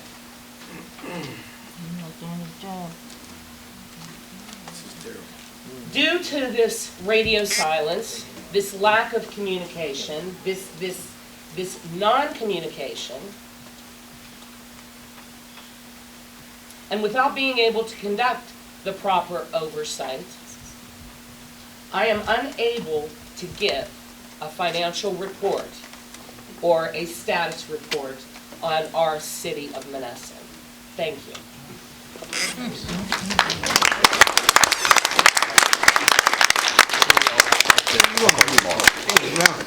Solicitor, do you have a report? Yeah, just by way of a response to the city controller and some of the comments that were made, I did reach out to both the mayor and the city administrator to discuss the situation. They raised the question of, was all the paperwork in order for you to have that position? I wanted to speak with you privately. I didn't get the chance to talk to you yet. You said you were sworn in on the 26th. But they don't have an affidavit of residency or a bond, which are requirements, preconditions to you being sworn in on the 26th. So did you ever get a bond, or did you get an affidavit of residency to the city before you were sworn in? No. Okay, so this is why I wanted to talk to you privately about it, because those are preconditions. I have nothing to hide. For you holding office, I know, but there's an issue that creates, which is problematic, and we'll have to look at the effects of that. That's fine. But that's why I didn't get back to you yet at this point, because once again, an affidavit of residency and a bond are requirements for that position prior to you being sworn in. So there's a question as to the validity of all of that. So that's one of the delays. They were looking to see if there was a bond or an affidavit of residence that had been submitted. That's all the comment I have on that. But in additional update, we are looking into that complaint that was submitted for the police officer. We're working with the police chief and the folks there in the police department to review that along with our union representatives. So that's one thing we're working on. We have some collective bargaining issues, some things we need to tie up that some of the unions have approached us for to make sure that we get resolved. And I can provide updates to council individually on that. That's a personnel item. And then also, as Councilman Greger indicated, I'm reviewing the contract with the collection agency, Port Knob, to begin collecting the delinquent garbage accounts once again for the city, hoping to pull in some revenues that the city badly needs at this point. So those are the things that I've been working on. There's some other items as well, obviously, but those are some of the major ones. So I did want to report that to council. Thank you. Thank you. Excuse me. Can I ask a question? Not today. At the end. Okay, I'd like to make a motion to ratify the purchase and upgrade of the police department's computer system by PEPPM State Co-Star for $22,000. This is paid from the Arsenal Middle Grant and the Asset Forfeiture Funds earmarked by the DEA. So this is money that the police department handles. It is not taxpayer money. Do I have a second? Question. I'll second. Discussion. Question, Mayor. There's already a contract in place with Magna 5 on this. I believe the solicitor has. We reviewed that contract. One of the issues that the police department raised is the ongoing monthly expense associated with that contract. The police department never raised anything when we approached them and told them fully and disclosed everything in front of them of what it would be before council ratified that. I can't speak to that. And the other question is, Counselor, I have a question. The police department does not direct council and tell council how it spends money. No, that's exactly right. They can make a request to council. So that's all the further it goes. It is not up to them to decide how it's spent, and they could ask to be allocated, and we've always done what they wanted to do. That this was in such a shambles from before that the reason we went with them was because they just gained a SOC 2 compliance. And the SOC 2 compliance is a component of the American Institute of CPAs, AICPA service organization, controlling performing platforms. Its goal is to make sure that the systems are set up that they secure integrity, availability, processing integrity, confidentiality, and privacy of customer data. That is a federal requirement by the FBI and the Department of Justice. They are certified, and that was a requirement, and they also are certified by, I think, 8 or 10 police agencies within West Washington, Greene, and Westmoreland, and Allegheny County. Council vetted all this stuff, looked it over, made sure it was correct, had the police know exactly step by step, and I have emails to the effect showing this was the way that we were going to go. Furthermore, and Mayor, I can ask you this question, please. You have a court appraiser of $22,000. Magna 5 was coming in with hardware and support at $12,000, which we were using 10,000 of it, you're right, for the Arso Middle grant, okay? The rest of the money, which was $700 a month for support, which included security, firewall security, backup, which does not exist right now, to Iron Mountain, which is the premier place for all businesses right now. All that was wrapped into the monthly fee, and if you do by your calculations, we're under the $22,000. You have stated many, many times that this was over expenditures. This was over expenditures. You guys spent too much money on this. Sorry. It's not costing that much. And the chief knew, quite frankly, that we were using DEA money for the support. Am I right, Councilwoman Thomas? Absolutely. So my question to you, Solicitor, is there is a signed contract in place. If that contract is broken because someone doesn't like it, this city's going to get another lawsuit against it. That was an issue that was addressed and discussed, and we've reached out to that other company, the Magna 5 company, to determine what work they had started performing or what equipment they provided under that contract to get a sense of what would be any exposure that the city would have. And? At this point, they hadn't begun any work, so there wasn't anything that the city would potentially have had a claim for. And once again, the ongoing monthly expense was the concern. They're making a request to council. As you said, I mean, it's council that decides where money is spent and what it's spent on, and that's why this is on the agenda tonight. But I also know 2 weeks ago Monday, Magna 5 and John Fulmer, who is the liaison for Magna 5, came down to City Hall, came down to see the chief and meet Deneen, and started because the hardware was all in. And they wanted to do implementation, start moving the stuff off the old server, start teaching them how to use things and how to do proper backups and everything. All right? And that time, the police told them, we're not interested in having you. I'm sorry, we can't afford this. It's not their decision to make. That is council's decision to make. Am I correct? No, that's correct. That is council's decision to make, and that's why, once again, it's on the agenda tonight to address that specific question. It's up to council as to whether they want to terminate that prior contract and enter in a new one, or whether they want to leave the current contract in place. That's why it's on the agenda tonight. So I'm asking you, Mayor, that needs tabled, because that is a potential huge lawsuit that we're going to incur, because we already have a signed contract in place with them. That's binding. Am I right, Counselor? That is a binding contract. Yeah, and it's a signed contract. But as you stated, you didn't think there was any sort of claim. We reached out and asked what work had been performed and what the recourse would be. So what you're asking is you're asking them, oops, we may not like this now, can you please let us have a mulligan, we don't want to do it. That's exactly what was asked, yes. So that's not a legal interpretation. Your legal interpretation is what I'm asking you right now. The legal is it a interpretation binding is to bind contract? And we could have a lawsuit, is that correct? Once again. No. yes, Can they we have a confirmed- lawsuit against the binding of They've contract? confirmed that, hey, look, we haven't begun any work and we'll let you out of the contract. But they did say, you mean they said they would let us out That the was contract? indicated, but once again- My question is, could they come back and sue?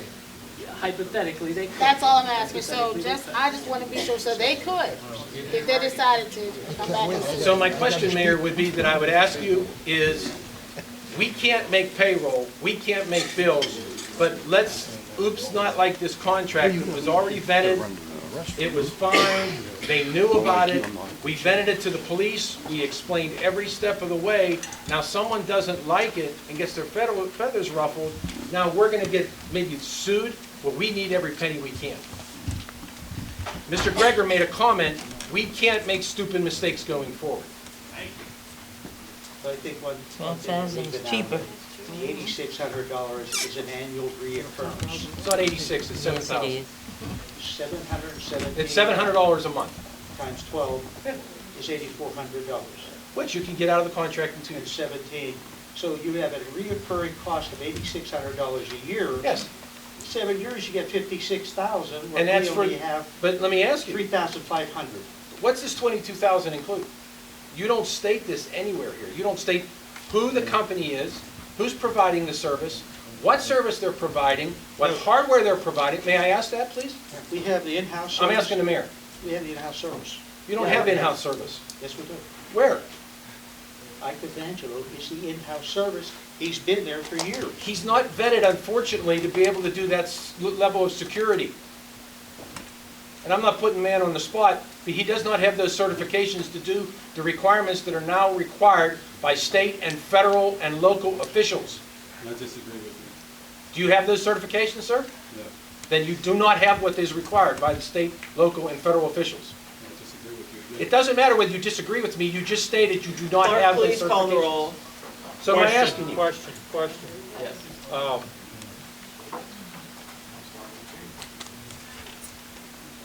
Ike, do you have the certifications? I don't even know what those certifications are. Are they required? I do not, can't answer that either. All I know is I've been working with the city Mr. for 25 Solicitor. years. And I was not asked to address the specific question of the certification, so I am not aware what certifications are required or what certifications anybody does have. I would rather not vote on something that I'm not aware of as far as the requirements are. I mean, I understand this is important to the police department, but until I'm aware of the requirements that we're required to fulfill, I'm going to withdraw my motion. Because I can't vote for my second, yes. Thank you. I'm new at this, I'm going to screw up. I'll withdraw my motion and ask that you see if you can, yeah, thank you. Okay.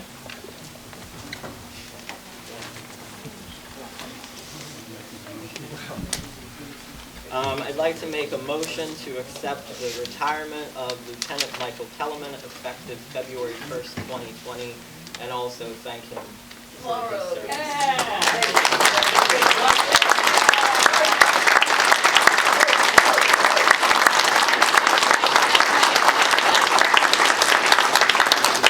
Something positive. I want to say one thing. Thank the city of Monessen for hiring me June 1992. Appreciate the opportunity to serve and protect the citizens of Monessen. When I first started, they told me, do your job, keep your mouth shut, stay out of politics. I came in that way, that's the way I'm going.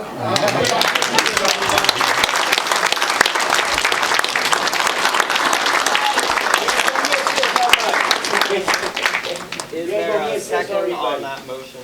Second. Questions, comments? Thank you for your service. Yes. Thank you very much, Lieutenant Kellerman. We'll miss you. For sure. You did an excellent job. Thank you very much.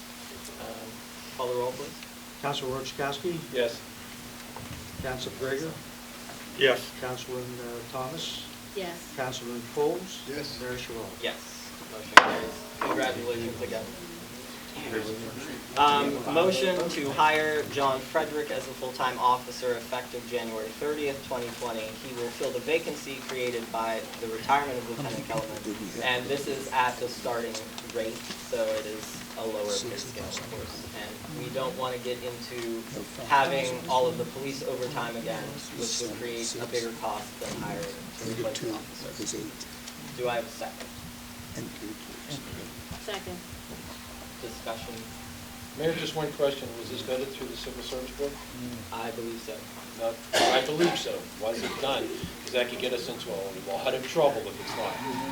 I believe it was. Do you? Was he a full-time? I don't know whether that went, but that's exactly right. It does go through the Civil Service. on duty yesterday. He was? Yeah, he was part-time.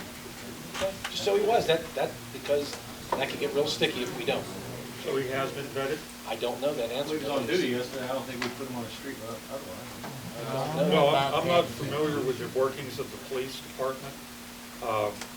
When you say vetting, does he have all the proper paperwork and everything? Obviously, if he's on the street, so. Yeah, it's essentially like a promotion to full-time. Well, he, in order to be employed as a police officer, he's got his certifications in place, whether it's part-time or full-time. The question I think that Councilman Orzechowski was referring to is he currently on the city's civil service list? Yes. Which qualifies him then to take a full-time position. That's all I'm asking, just to make sure. That's the question, because that is a prerequisite. That I am not sure of, so let's, you really need to find that out. Let's table it and I will talk to the chief. That's fine, that's it. better safe than sorry. Yeah. That's all I'm trying to do. Absolutely, I agree. That's really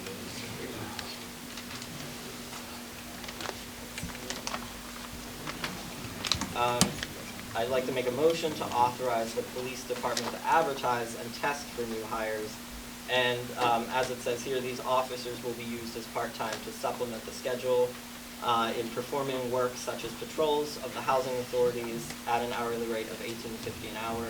I believe the housing authority also covers the cost of wages to some extent. I don't remember what that is specifically. Do I have a second? Second. Any discussion? How many part-time we currently have? Because Frederick will be moving up, I right? believe it's 17 counting Frederick. Call the roll, please. Councilwoman Thomas? Yes. Councilor Coles? Yes. Councilman Orchakowski? Yes. Councilman Gregor? Yes. Mayor Sherrill? Yes, motion carries. Motion to open the position of municipal fire chief. Anyone interested can drop off a resume to the city building. And again, Chris Rome has resigned, so there's an opening for that. Do I have a second? I'll second that. Any discussion? Question, Mayor. Besides the resumes, are we going to interview candidates? If council would Yes. like? Yeah, sure. Add that to my motion.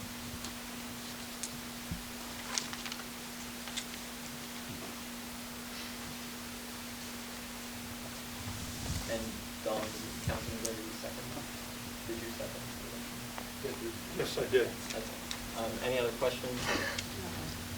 Call the roll, please. Councilman Coles? Yes. Councilman Orchakowski? Yes. Councilman Gregor? Yes. Councilwoman Thomas? Yes. Mayor Sherrill? Yes. Motion carries. I'd like to make a motion to appoint Delmar Heppel to the Mon Valley Sewage Authority to replace Brooke Farmer, whose temporary term expired December 31st, 2019. Is there a second? Yeah, did you have a second yet? No. I have a question. No one seconded. No, but I have one. I'll second that motion. Discussion? Mayor, that appointment was already filled in December. Are you intending the city to go to court to overturn that? Because that is the only way it can be overturned legally? I will let the solicitor opine. That would be the route to overturn that is, an action ultimately gets filed and then it's a litigation issue. Mike, Who is he's the saying person yes. who is validly holding that position. They So, couldn't hear you. could you say that for the one back? Yeah, there? so that's correct. The only way that to make a final determination as to who is validly holding that position would be for a petition to be filed by one of the involved parties and a court to determine and who is actually legitimately holding that position. So that would be a litigation. From the Sewage Authority. What has he ever done Question. So, to justify that move? so my question then is, why is this city even entertaining the thought for a second to spend money that it probably will lose justifiably? There's no reason to remove her. For what reason? And this is no disrespect to Mr. Heppel or anybody else. My question is, why not you, but why is somebody feeling the need to spend money for a losing cause where this city can't afford a penny? Because why?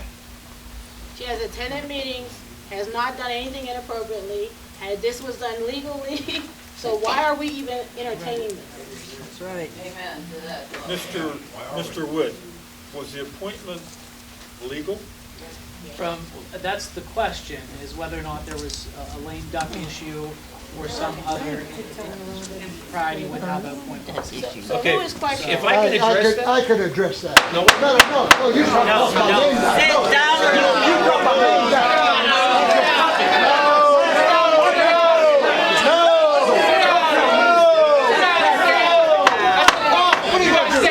I can't stand up in time, you're up. Let them run the meeting.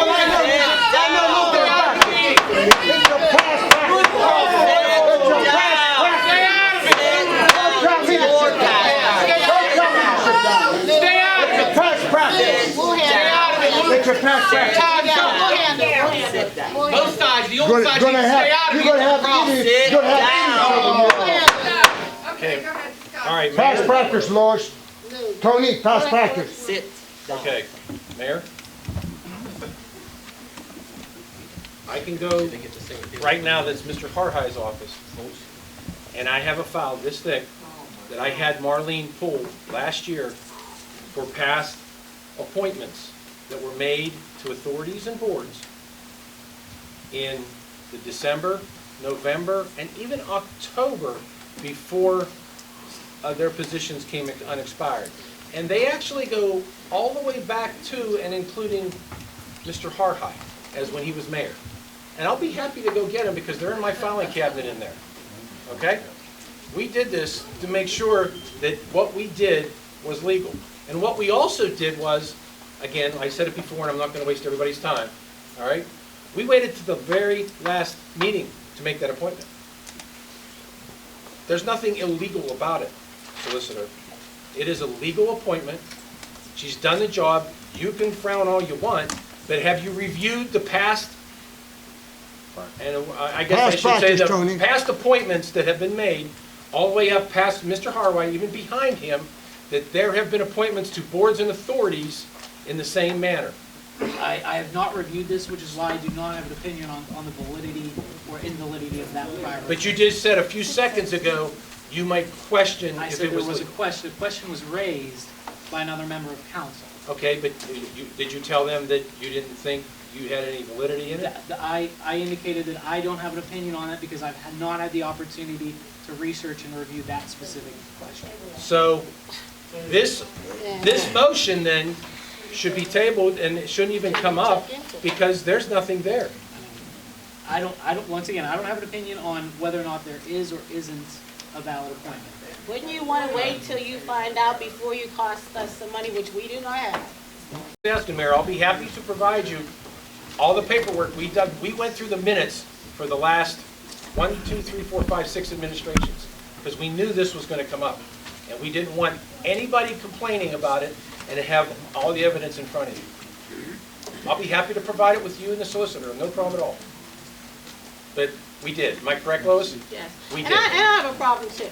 You finally have people coming forward and saying, I want to be involved in my city, in my community, that have never been involved before. And when you do have new people taking an interest in your city, now you want to take them off. That does not, you want the same people over and over and over again. Why not? Finally, you got people wanting to have, about time I take a part in my city, to have a part in what to say and what happens, and you want to get rid of somebody who finally stepped up and bring somebody who's already involved in everything. Heppel knows I have nothing against him. I like Heppel. Heppel's done a lot for Monessen, but you finally have somebody new. Who wants to be involved with She the was city? the only one to even put her name in. And you want to eliminate her. What is that all about? She wasn't, there was 3 applications. Right, because she was voted in this morning. So now you want to eliminate her for no reason at all. Let's go ahead, because she'll get a report on that one. I guarantee she'll get a report. Hold on, can I talk? Please? Listen. No, I don't want the vote to go through. Wait a minute. I want to talk. Go ahead, Heppel. I will tell you that I don't think there's anyone in this room that knows the sewer system in the city of Monessen better Better than than you, I agree. Bar none. Okay? Bar none, I agree. But what I will say is that I also don't want to go without Tim's opinion. Okay? What am I saying? Am I saying that Mrs. Farmer is going to be? I don't have anything. I don't even know her. Okay? But my accepting this was the fact of the knowledge of the sewer system in the city of Monessen. Okay? And the borough of Denora, because we also work over there. A lot of people in here don't know that. But with our Vector truck, we go over there and do work in the borough of Denora too, and in the sewage plant. So, what I would like to see before you move forward with this motion, I would like to see Tim's opinion as to, because I didn't get off the cemetery board because I wanted the sewage system, sewage spot. Okay, I got bigger ambitions. Everyone knows what that is. And my name will be back in the hat for municipal fire chief. That's my ambition. I did that job for 5 years. I did it to the best of my ability and from my heart. But what I would like to see is just take a pause for a minute and let's get Tim's opinion and see where that goes. All right? That's what I'm asking. Also tell us what she did to warrant taking her off. Well, listen, I'm just trying to rectify this. I don't have anything against Brooke, okay? I would rather it be done the right way. Let them look at it. I know. I appreciate you, the work you've done. Tell me all these other people on that authority that's familiar with the sewage system. Everyone had to learn. Some may have more experience than when they started the position, but we all had to learn from the bottom up, a lot of us. But here's my thing, that's why you have people around you that have the knowledge to help you. Okay, you have the people who work the sewage authority. You have our engineer who knows our sewers inside and out like anyone else. If we have a problem, we can call Anthony and ask him what's going on. And Anthony knows inside and out. He's been in our sewers. So I'm just saying, there's people around us to support us. At Mr. Heppel's request, I'm withdrawing my second. I will withdraw my motion and ask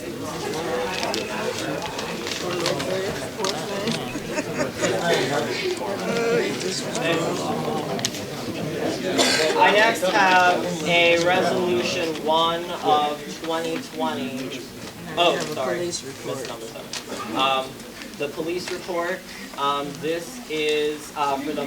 Motion tabled or? We withdrew the motion and asked the solicitor to look into the matter. This is the police report for the month of December 2019. Parking meter receipts $7.60. Parking fines and forfeits $105. Parking permits $900. Total miscellaneous collection $1,130. Total receipts from District Justice Office $1,303.33. Total receipts collected for December 2019 $3,445.93. And just some highlights on the calls for service log. There were a total of 270 domestic complaints, 111 assistants with LEA, including code enforcement. There were 1,100 assists with EMS. There were 131 animal complaints and 209 residential alarms. So that's just an overview. Arrests for December 2019, a total of 1,162 arrests. And to give you an idea, there were 4,591 total miles, which is 148.10 miles a day for the month of 2019. And I also have the police report for the year 2019. For the entire year, $8,881.30 was collected for parking meters. Parking fines and forfeits, $5,748. Parking permits, $21,100. Total miscellaneous, $9,589. Total receipts from District Justice Office, $26,066.43. Total receipts collected for year 2019, $68,384.73. And the calls for service for 2019, again, just an overview. I believe I read the totals. I read the totals in the last overview for the year to date on that. I think I have 2 copies of these. Yes. Okay. And that concludes the police report. I'd like to make a motion for Resolution 1 of 2020 to appoint a liaison between the City of Monessen and Berkheimer. Do I have a second? I'm gonna second it so we can discuss it. Okay. Who discussion? Who? It's in the resolution. Do you have a copy of the resolution? It should be after the police report. It's Deborah Greger. And just, I will read the heading of this. It is a resolution of the Governing Board of Monessen City, Westmoreland County, Pennsylvania, authorizing, empowering, and directing the proper officers of the Governing Board to appoint a liaison between it and Berkheimer, the duly appointed collector of local taxes, for the district for the express purpose of sharing confidential tax information with the district for official purposes. I have to withdraw my second. There's a conflict of interest. Is there another second? Discussion. And what is this person going to do? The only reason I ask is, we have been, as I know in prior conversations, and they've been very brief with Berkheimer, they've done absolutely nothing to help collect taxes in the city. Delinquent, I mean, absolutely nothing. You call them, I know Judy called them, I know Joey called them, and it's like a black hole. They do what they want, they're not from around here, I believe, I live in the middle of the state. Right? Okay. I mean, unfortunately, they're like, they don't really care. Whatever they get, they get. If they get, I think if you look at our budget, there's only maybe $1,000 or a couple $1,000 that they even collected all year. I'm not sure if you, John, do you have any additional information? Mr. Witt, could I ask questions even though I can't? Oh, yeah, you can. Okay. I mean, just to clarify, so this position, this liaison position, it sounds like it's to serve as the city's representative with Berkheimer, and therefore, I mean, there's no compensation for the position as liaison, correct? Correct. Okay. I know that for local tax collectors, so like Berkheimer, the municipality has to have somebody appointed specifically, because tax information is confidential information. It's private between the taxpayer, obviously, and the tax collecting bodies. But information has to be shared between the municipality and the tax collector. So that would be, what this person's role would be. It would be to share and exchange information between those two bodies. My question would have been to the treasurer, is that going to pose a problem? But Jerry's not here. He stepped out. He stepped out, okay. Yeah, do you foresee any issues? No, I mean, it's common, municipalities are supposed to have somebody specifically designated for their municipality to handle that confidential information, because it can't just be generally sent to anybody in the municipality. Should it be someone from the treasurer's office? It should be somebody from the treasurer's office, because they're going to be the ones typically handling tax information, tax receipts. Essentially, one of the roles that person will have is making sure that somebody has paid their taxes. And so if they haven't paid their taxes, they need to be able to provide that information from the city to Berkheimer to collect. So Jerry, now that you're back, what is your take on this thing, having a liaison in your department to Berkheimer? I don't think we have a problem with that. But somebody can work with Berkheimer to do that, and should it be you? I could possibly do it. I shouldn't have a problem doing it. I think that would be a more pertinent appointment. To ask Jerry to do it. I have no problem with that. Yeah, I shouldn't have a problem. We will rewrite the resolution to include Jerry. So you need to take it off. Is he seconded? No, you didn't second. No, you didn't. Gil. Gil did. He seconded because No, the I question. withdrew it. Then Gil seconded. Once I found out what it was, I just You second after he withdrew. Okay. Is there any other questions? You took it off. You took it off. Oh, sorry. Are we re-motioning to appoint Jerry? I think you have to make a motion for that, am I right, Solicitor? Because Jerry's already elected official, he's just going to take on the responsibility. Well, no, you would need to specifically designate that person. Okay. Because then that identifies who that information can confidentially be shared with. Well, then I would say do that. Do we need to rewrite the resolution? You would want to have the resolution. So we can't vote on it today? You can vote on the resolution with his name, as part of the motion on the resolution, with his name being the one as the liaison. Okay. So I would like to make a motion to Resolution 1 of 2020 to appoint the treasurer, Jerry Saxon, as a liaison between the city of Monessen and Burke County. Second. Any other discussion? Call the roll, please. Councilman Thomas? Yes. Councilman Coles? Yes. Councilman Orchakowski? Yes. Councilman Gregor? Yes. Mayor Sherrod? Yes. Motion carries. Resolution 2 of 2020, I'd like to make a motion to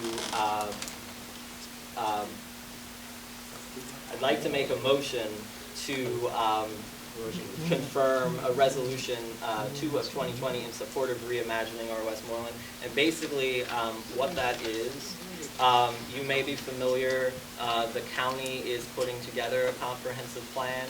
So this is basically like a letter of support saying, hey, we're glad that you're doing this. I believe all of the other third-class cities in the county have adopted their resolution. So this is the language that they sent asking for our support. And I could also provide this to the public as well. Do I have a second?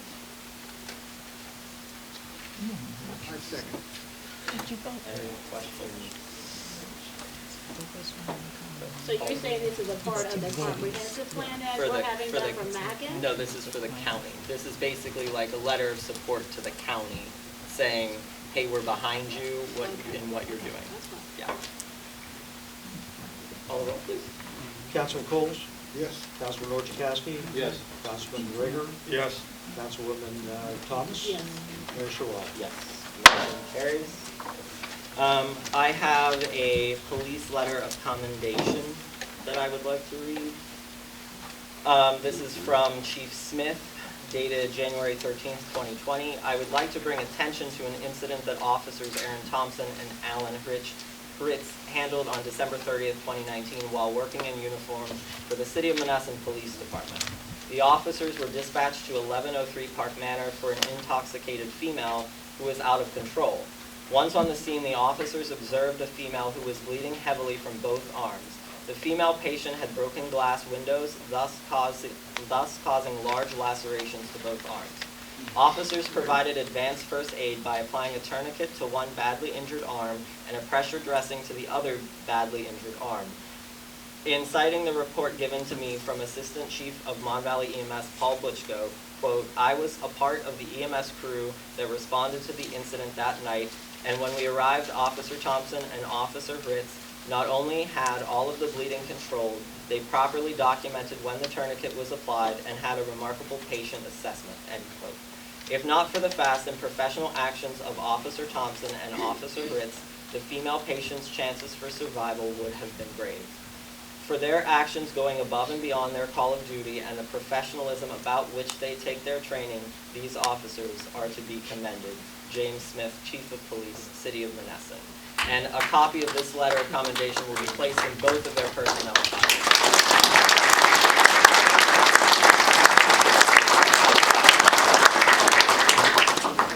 And I have a motion to enter into a contractor agreement for professional services for payroll and taxes on a month-to-month basis for $300 a week. Is there a second? I'll second that. Okay, Mayor, question. We don't have money. Mr. Harhide wanted the position of city administrator. Why can't you do payroll and everything like Judy did? Judy did payroll, she did clerk, she did it all. I'm just asking, sir. Why can't you do it? I just would not do it, that's all. I'm sorry? We need other employees there to do the jobs. You cannot put that stress on one person to do 3 jobs. So we did that for 2 years. We did stress that you just said, and I thank you for saying that. I do thank you.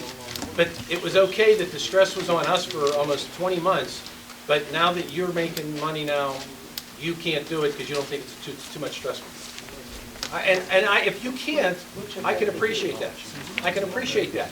But again, you're making. I had 2.5 years of filing in that office. 2.5 years. Okay, and what does that mean, sir? I'm sorry, I don't, She didn't complete the job. what do you mean she didn't complete the job? What do you mean? You let her Give go. a chance. You fired her. Everything with a question. I just told you a statement. You said she did everything. There were 2.5 years of filing in there, and we can't figure out where. It's gonna take months and months to figure out where the information is. So, let me ask you a question then. If that's the case, and let's take the clock back a little bit, about a month. Judy comes waltzing in here and starts tomorrow morning in here. I'll bet you she picks up right where she was because she knows where everything's at. She may. Okay, so where was the plan? So what do you want from me? I want you to do the job that you're getting paid $60,000 a year for. That's right. She didn't even make that much money as you're making, sir. He made $68,000 as city administrator in 2010 to 14. So, my friend, my question is twofold. My answer is I'm doing the job, and that's how it is. That's not an answer to us. You answer to the pleasure of council. Do you understand that? That's in the third-class city code. You answer to the pleasure of council. So, any questions we direct to you individually or as a group. When I answer you, you don't accept it. You don't answer. You don't give an answer. You give a, oops, I can't do it. Then if you can't do it, I respect that, and I thank you. Let's put somebody else into the can. And the other question is, we want to hire who are you trying to hire for $300 a week? Yes. A week. A week. Let's cut your salary $300 a week, and maybe we can get this person in here, because what are you going to do that you're not supposed to, that you're supposed to be doing while we're having somebody else in here? Except you can't answer the phone. So please tell me what you're doing. I'm asking you, sir. When I call down, Marlene says you're busy and you can't take a call. So what are you doing? Doing what? With what?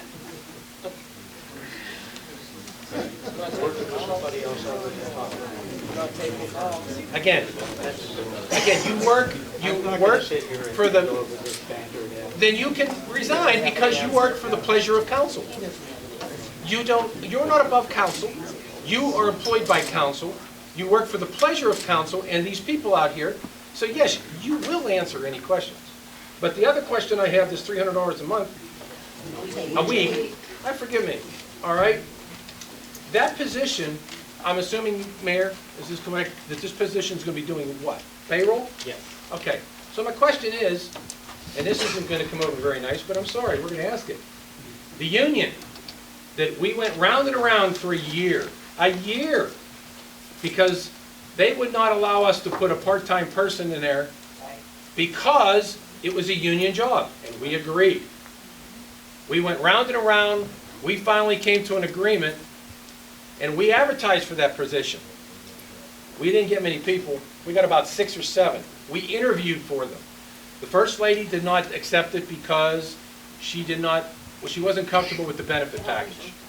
I understand, Mr. Greger told me, and I also heard this, that the second person did not accept the position because of the turmoil in the city. No, I didn't say that. Oh, what was it? I just said that she didn't accept it. She didn't accept the position. All right? I talked to her. You did? Yes, I did. Because I called her afterwards because I wanted to know, we were told that she was offered the position. So in the midst of when Judy left, I called her to see if she was still going to take the position. And she told me no, because I was not sure if I would be fired from my job because I was picked before the new council took effect. So she was worried about whether she would also be let go. So she turned it down. So again, that position that Judy did, because we could not get a temporary person in there because the ASME union, yes, you're right, Steve, refused to let us fill that position. You refused it. You even went as far as filed a grievance against the city because we wanted to put somebody temporarily in there. And we worked with you guys and girls. We came to a contract. It was a full-time position which you agreed to. So are you saying that this is okay now? I'm asking you for your word, gentlemen. Your word is everything. We never filed a grievance. You did file a grievance. We did not file a grievance. whenever the part-time lady was here, they filed a grievance saying that she was trying to do payroll work. No, they asked the question, we never followed it. So again, but it was payroll work, it was union work, am I correct? Yes. So this person is not going to be a union person, is it? Are they? I don't know. Well, that's what it states here. Contractor agreement for payroll and taxes on a monthly basis. It doesn't say anything about it being a new employee for the union, which we advertise for. So my question to the union is, you wouldn't let us put a contractor in to help Judy, but now it seems to be okay. Please explain this. This is the first time we've seen this. Okay, I'm sorry then, Mayor. Did you speak to the ASME union? I did not. Oh, wait a minute, we didn't even talk to the union? This is their full-time position, we promised them. Wait a second. He's asking. Let me ask you a question. Let me ask you a question there. My understanding of this is a temporary position until we can get somebody hired. Is that correct? Yes. So, basically, this is just someone that's going to fill in until we can advertise. Don't say that. And advertise and get someone else to come in who would take the position. That's why it says months. I really feel bad that one lady felt that she would get fired. Because my hope was that she was going to come in and we could have gotten her trained. Because we already have funds that have already been prepaid to the people from QuickBooks to train, to bring someone up to speed so that they could actually finish installing the system, because it was never completely installed or set up by the previous city administrator. It was only partially done. But apparently, what was the dollar figure that's still out there? $8,000. We have $8,000 credit that we were planning on using to train this lady that was supposed to be coming in. You know, she actually knows QuickBooks. Well, that would. She actually already knows it. She would have been and awesome. And even parts of accounts and payable. I just feel bad that she felt that she would have been let go. She was afraid of getting fired. Right, and that's the reason when we interviewed her, She that knew was a QuickBooks criteria already. that you knew QuickBooks and you had some administrative background.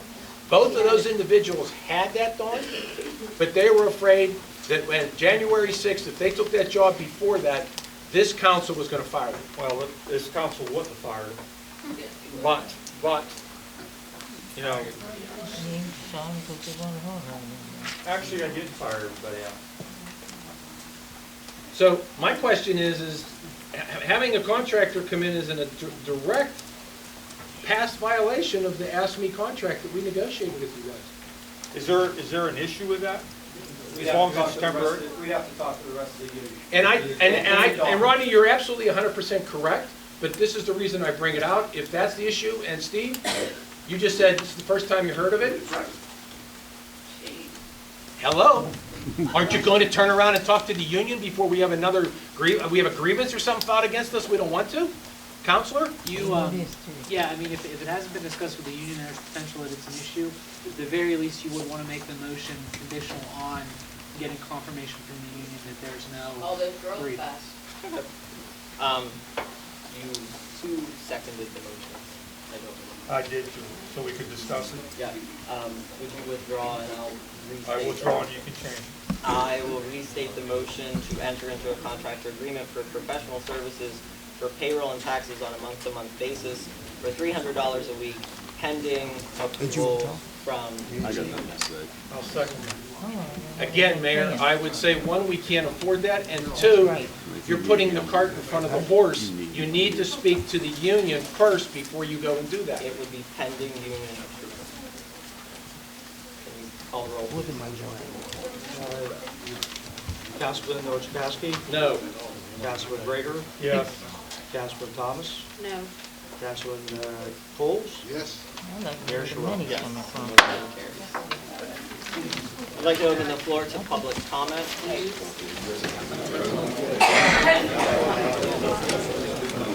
Just real quick, excuse me, just real quickly, my name's David Hunter, I'm the president of NAACP, and I was asked by a number of residents to attend the meeting, and the concern that came to us as an organization was, of course, the comments that were put on Facebook after the passing of Kobe Bryant. And the concern was twofold. One, the insensitivity, but more importantly, the cluelessness and the tone deafness of the comments were nothing less than breathtaking. So the residents who were concerned, said to us as an organization that their concern was that that officer was showing an implicit bias that could manifest itself in how she conducts her official duties. We are full supporters of the police force.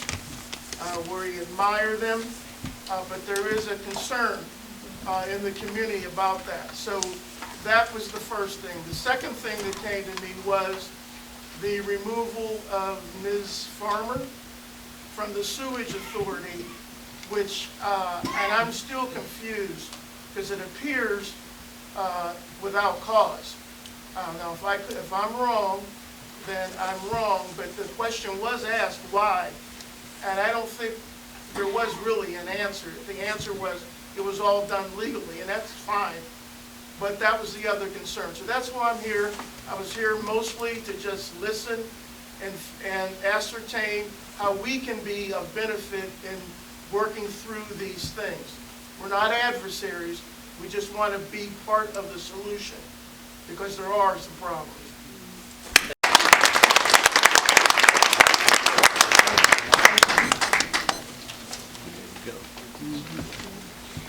Lou Maverick, 14 Westmoreland Drive.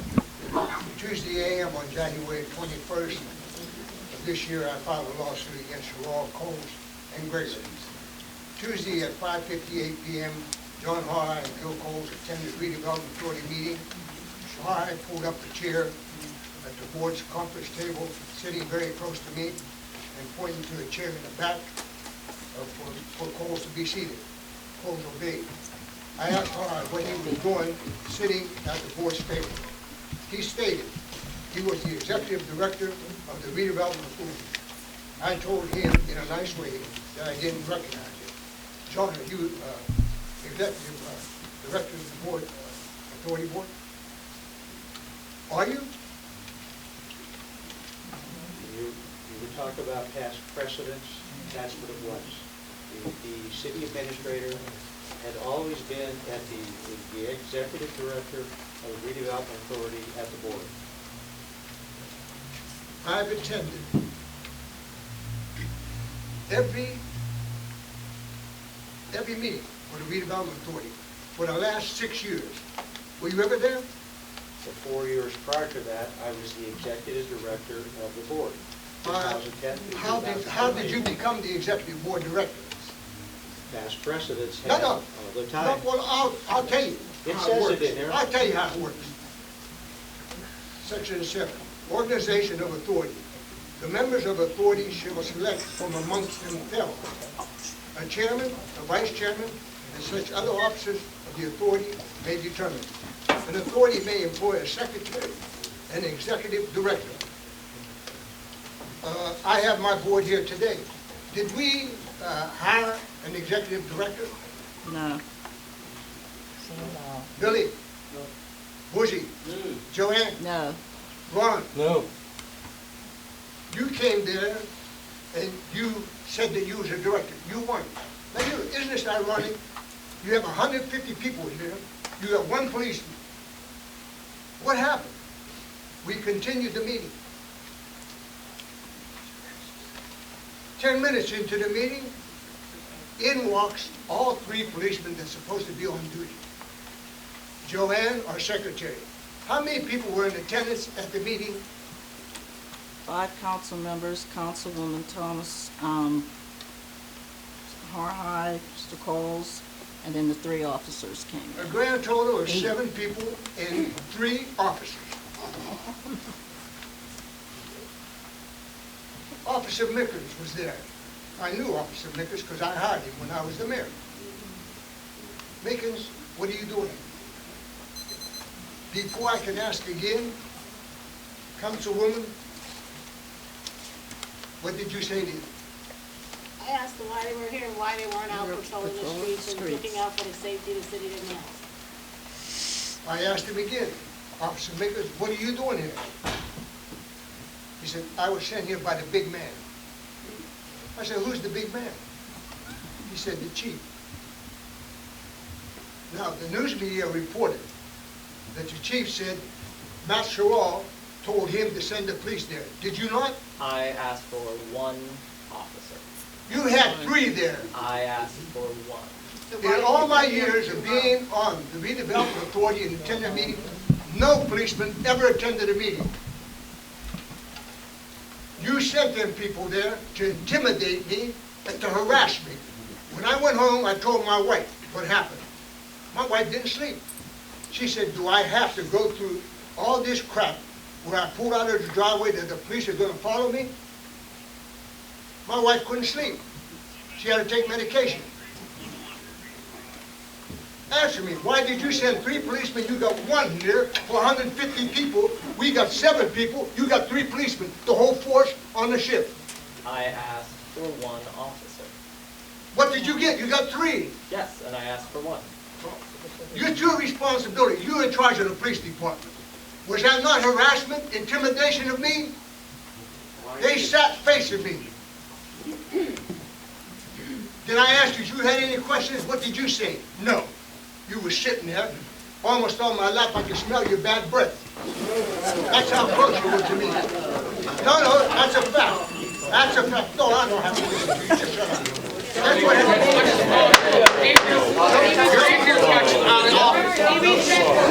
telling you, this is what happened. You have no business sitting that close to me. Am I right, Lois? But you still have to be respectful. Yeah. Well, I'm being respectful, but I'm going to tell you right now, you weren't respectable, and you weren't either with what you did. And now what you're looking for another lawsuit, and I already filed one. You got another one coming to you now. Terrible. Mayor, I have a question. That's why we're not going to get nowhere. Why? The ignorance, that's the problem. The reason we're not going to get anywhere, you know, because everybody's involved. It shouldn't be. Look, I'm telling you something. Let these people handle our city. No. But no, everybody wants their hand in the pot. Here's what happened. You have a mayor and you have a council. Never came around here for 2 years. Donald Gregory gets elected, they're back. And when they come back with a vengeance, police state. What did you get? What did you get all this authority you have? What were you for the last 2 years? Sherrall, what were you for the last 2 years? Are you hard to hear? What were you for the last 2 years? Mayor, I do have a question on that. Why did you feel the need to have a police officer go to redevelopment authority? As I stated, people tend to not be able to conduct themselves professionally in public meetings. And the redevelopment authority is also a public meeting. Was I a perfect gentleman at the meeting, John? Yes, he was. Was I a perfect meeting? Was I, John? Just answer the question. Fair question, I'm sorry. Was I a perfect gentleman, John?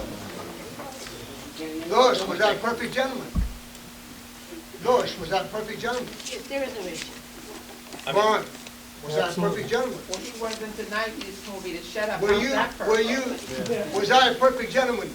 Absolutely. What about you, Joanne? Was I a perfect gentleman? You took the Yes, minute. we had a perfect meeting. No, I still want to answer. Why did you send the policeman there?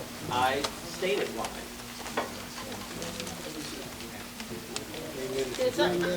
But my thing is, was there a report that they've had bad meetings in the past? I just don't, I can understand, was there, did somebody say that they were having? I felt that there should be someone there. I'm just saying, did someone report that they were having? He comes to meetings and he falsifies that he's the executive director of the redevelopment authority. Never attended a meeting for over 6 years. And we did not elect him, and that's how you get elected, by the board.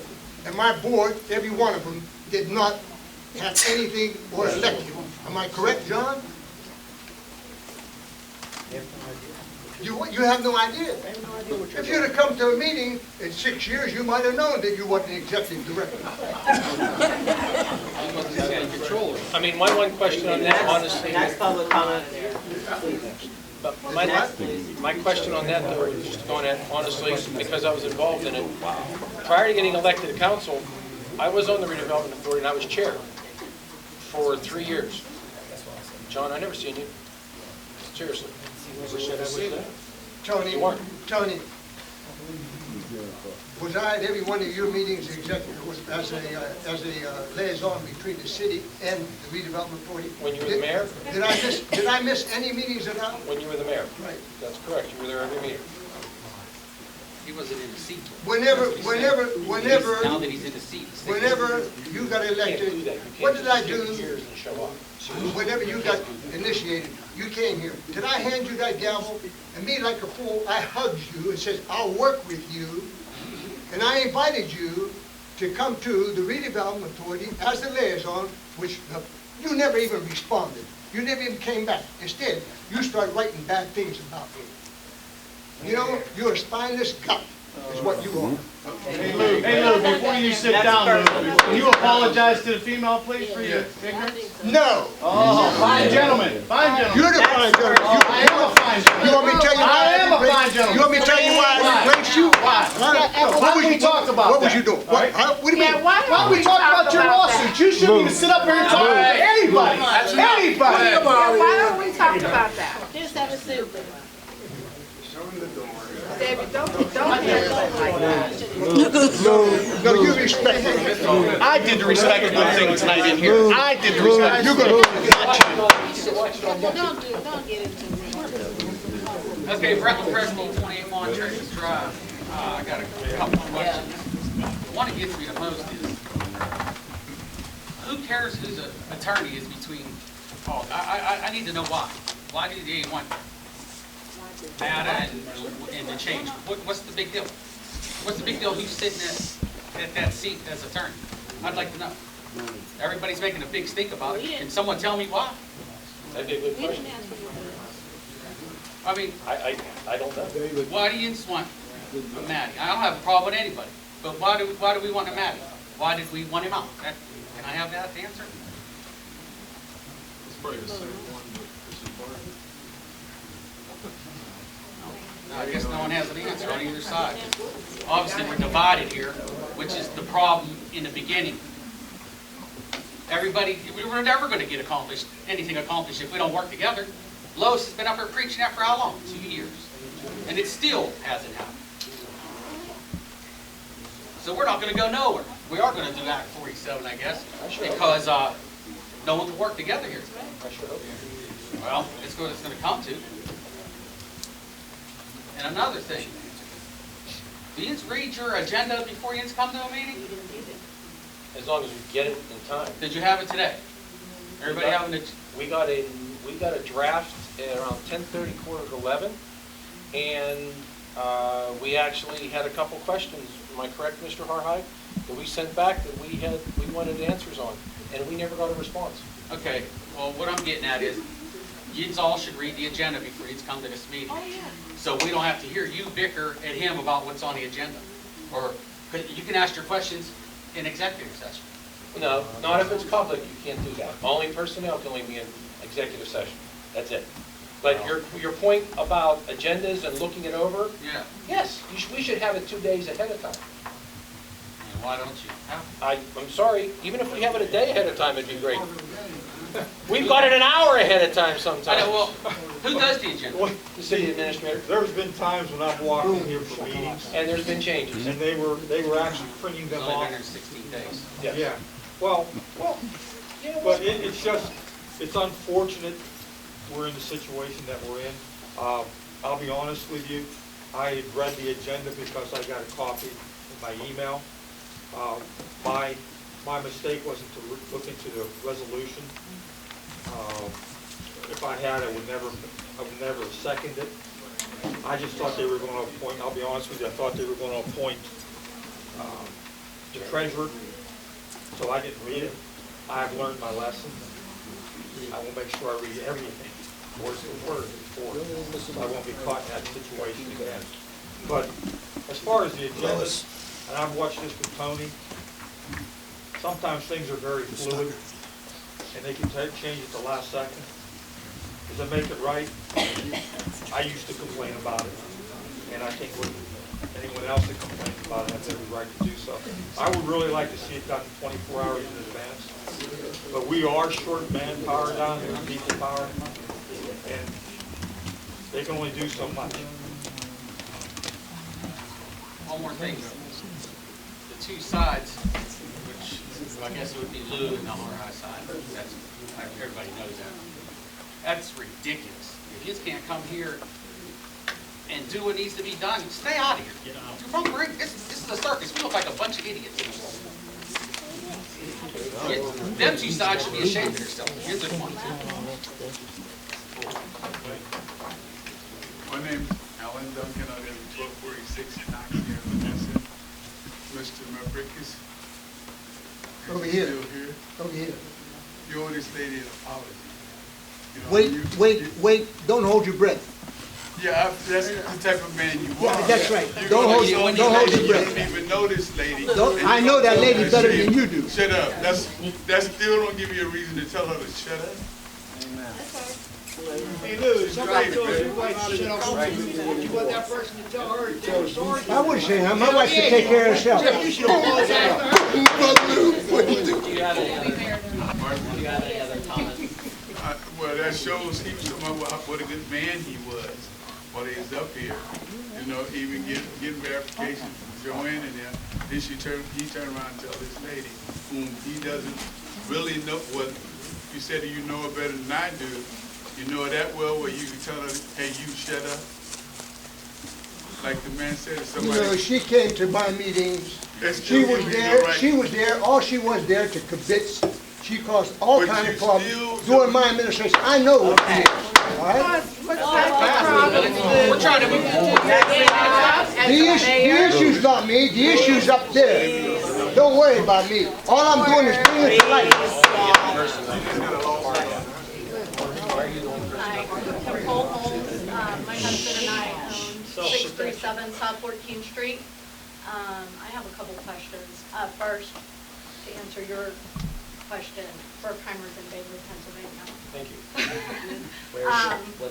Where is it? I'm sorry. Bangor, Pennsylvania. Second, the last 2 years, the wrong code has been sent out for landlord properties for our tax that we have to pay. And I just wanted to say something before the wrong one gets sent out a third year. Could I talk to you after? Yeah. I'd like to ask you, do you have a copy of that letter? I don't have a copy of it. When I pay it, I send it in. Okay. I'm sure we have. That comes from the code. But the code's online. I have the actual. It's the wrong code on it. Right, it's the old code on the letter, the last 2 years that got sent out, not the current code, which I think was enacted in 2014, the new code. And that's the landlord letter? Yeah, it's the landlord tax letter. And my other suggestion is I live in North Bell Vernon, and when we don't pay our garbage tax, our garbage bill, within 2 weeks, we get sent to the magistrate. And we would have to pay all those fees. So I don't see the point in paying a tax collector when the magistrate can handle that. That's right. Like, we don't have the money for that. Let me ask you a question. Where do you pay your bill?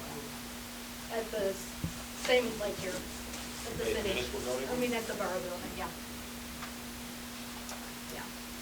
So that was just another hopeful suggestion. And I hope moving forward, like, this has to stop. You guys got to get along. You do. Like, this city was a great city. And it can be that again if you work together. So, Act 47 makes sense. Maybe that's what we need to do. It's worked for the other communities that have done it. But we can't keep coming here and doing this over and over again. That's why nothing is progressing. We're stuck. We're like frozen in this fight, and it needs to stop. It really does. And that goes for everybody here too. Like, this community needs to come together. I don't even live in Monessen anymore. I own properties in Monessen, but I'm here because I care about Monessen. So let's think about that.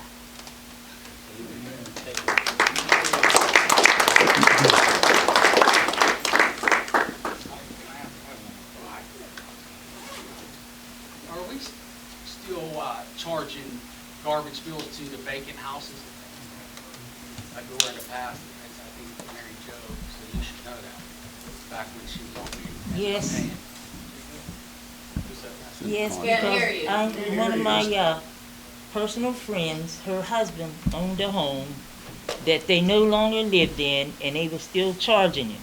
No garbage there, but they still charged him. So he finally got rid of that property. So Waste Management is charging us for vacant houses? Or are we doing that to catch up money to pay them? Okay, this is. It's in the contract. Waste Management doesn't charge anything. There's a refuge authority. City of Monessen collects garbage fees. They pay the refuge authority. The refuge authority negotiates contracts with the providers, the collectors. Okay?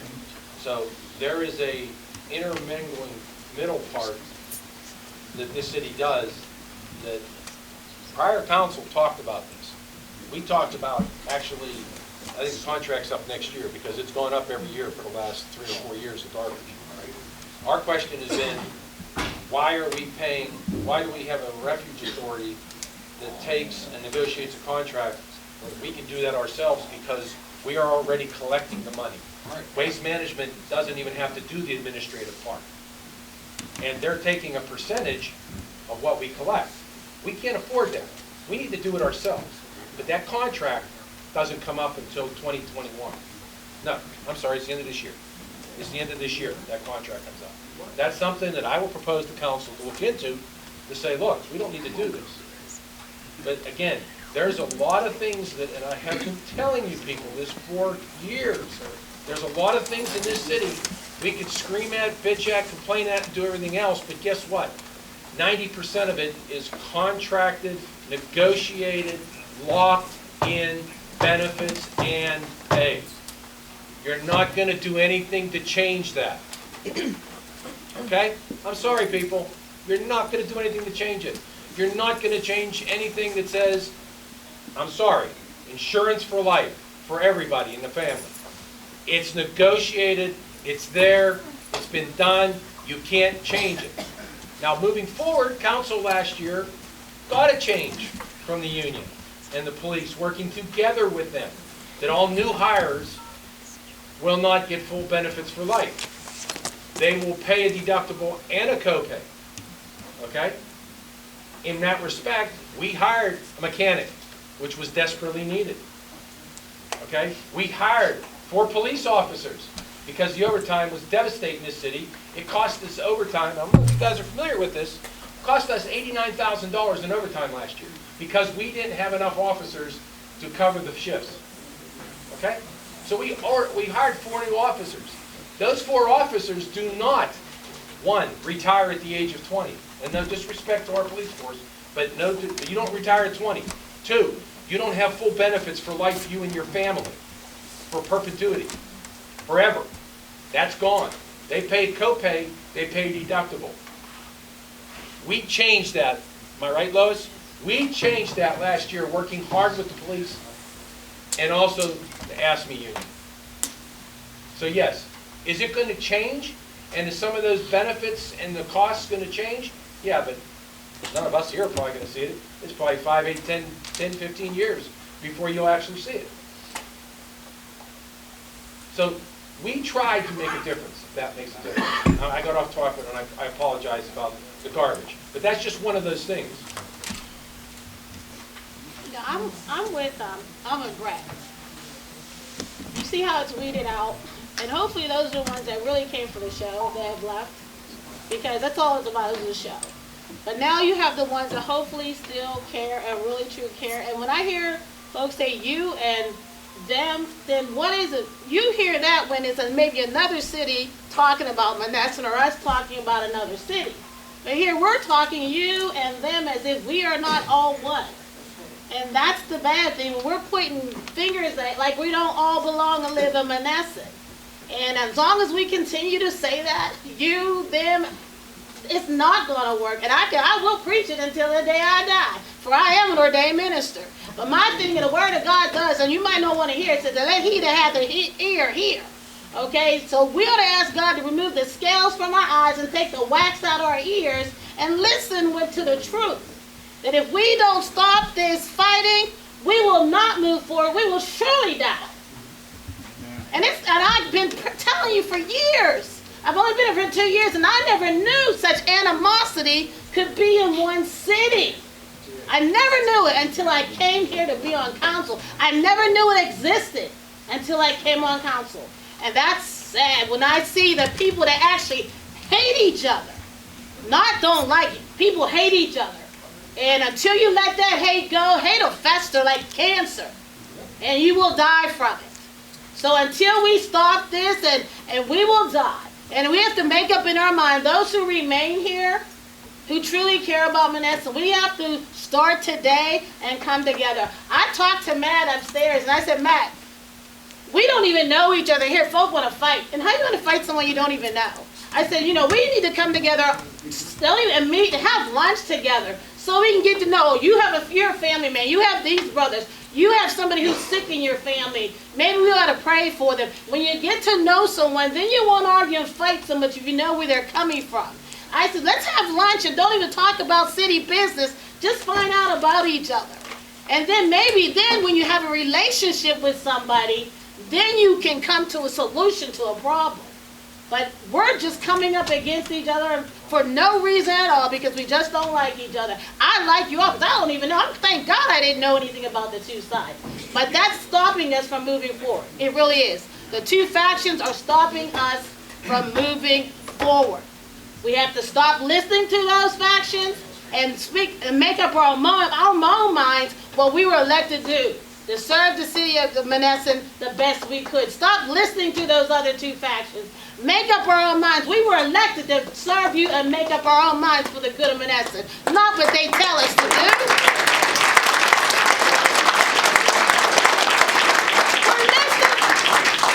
Listen to what they are telling you to do. Make up your own mind. We were smart and intelligent enough to get voted. They trusted us.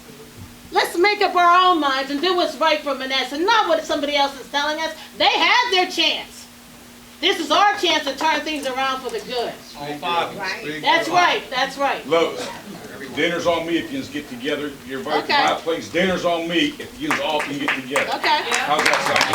If you all can get together, dinner's on me. Hey, Gummy can do it. Okay. Gummy can do it. Show me. And don't talk about business. No, we can't. Learn about each other. Okay. All right, dinner's on me. Let's get it going. Yeah, then it's break. Call me up. My section's up. All right. It's gonna work. Can I come as the witness? I was on both sides. Nobody can speak about that more than me. I was on both teams. Until we start working together, we're nothing. That's right. I work construction. I go out of town. Oh, you're from Monessen.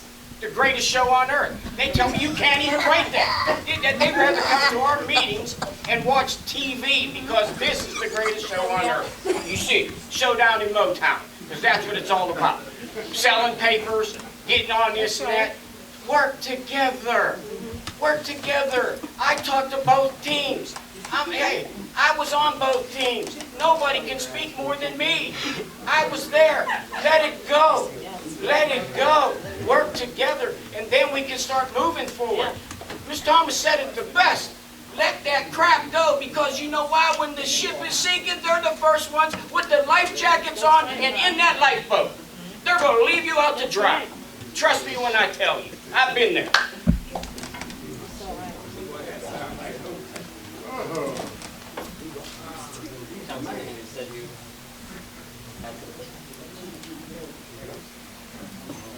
You know, this job is not what you think it is. And it takes a toll. And I'm not gonna sit up here anymore and bash the mayor or do this or ask questions. Because, like you said, it's not gonna change. I mean, it's not gonna help. But, on the other hand, Mayor, I'm gonna reach across to you right now publicly and say this. You need to include us in things. You need to have thought. You know, you thought, maybe it's not right, but I'm sorry. Did I go off almost whenever the agenda came out and it was an executive meeting to have at 6:30 and you didn't even ask us? I mean, if I would have done that to you, you would have every right to be furious and everything at me, okay? Like Lois said, we've tried and we will continue to open up the communications. But also we will, and I will continue to hold everyone, including myself, feet to the fire because I was elected to represent these people. And I'm not going to change that, okay? It's my job to represent them and bring out the good and the bad, like Dawn said. But I wish you would take one little thing under consideration, and that is the three of us kept this city going for 20 plus months, and it was no flipping picnic, okay? It was no picnic. It was a nightmare. And I'm not saying where we're going, how we're going, it's happened, and Dawn said it one time before. This has happened 8, 10, 15 years ago. It's been rolling, and the tsunami's been coming, and nobody wanted to look at it. Okay? We haven't even talked about it as a group. Now, I know emails have gone around, but we haven't even talked, and I'm not on a pulpit, forgive me, but I've told everybody in this town also about the sewage problem. It's $30, $40, $50 million. And I'm telling you, you're not going to like it. But it's not like some of us haven't tried to prepare you.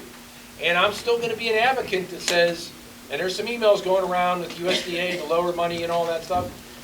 That's great, fantastic, but I've made a promise to these people that before we decide, in my opinion, is that they get buy-in and they understand what's involved. And they understand what it's going to cost them every month in their pocketbook. And they understand that it's going to be in 2 and 3 and 4 parts, that there's not a $10 or $12 line usage fee you're going to endure. Guess what? That's only phase 3. There's phase 4 and phase 5 on top of that. So, I'm asking all of you and the city to have a responsibility. Come to the damn meetings like this. Maybe they'll be a little bit more civil. We're going to get things done. We're going to get your input, because without your input, I'm wasting my time up here. I got better things to do with my life than sit at home. I'm sorry. I don't mean to be rude about that, but I do. Okay? I don't need to have a migraine and get more gray hair from this, because I don't need it for $90 a month. But it's going to take everybody, because we have some major things. You think the finances are bad. Like I said, you have no idea what's going on. Mr. Greger found out, didn't he? Oh my, yes. You have no idea. And I told Don when he was running, I said, Don, it's easy to stand on that side of the pulpit and preach and talk. I've been there. Some of you know my wife and I were here for 6 years doing the same thing. But when you get on this side and you find out what it's really going on, you're going to run. You're going to run awful fast. Because we have the responsibility to every one of you. Every single day, every penny we get. So my commitment to you, Mayor, and everyone else on this council, and to all you, is we're going to try to do what's right for the city. At least I am.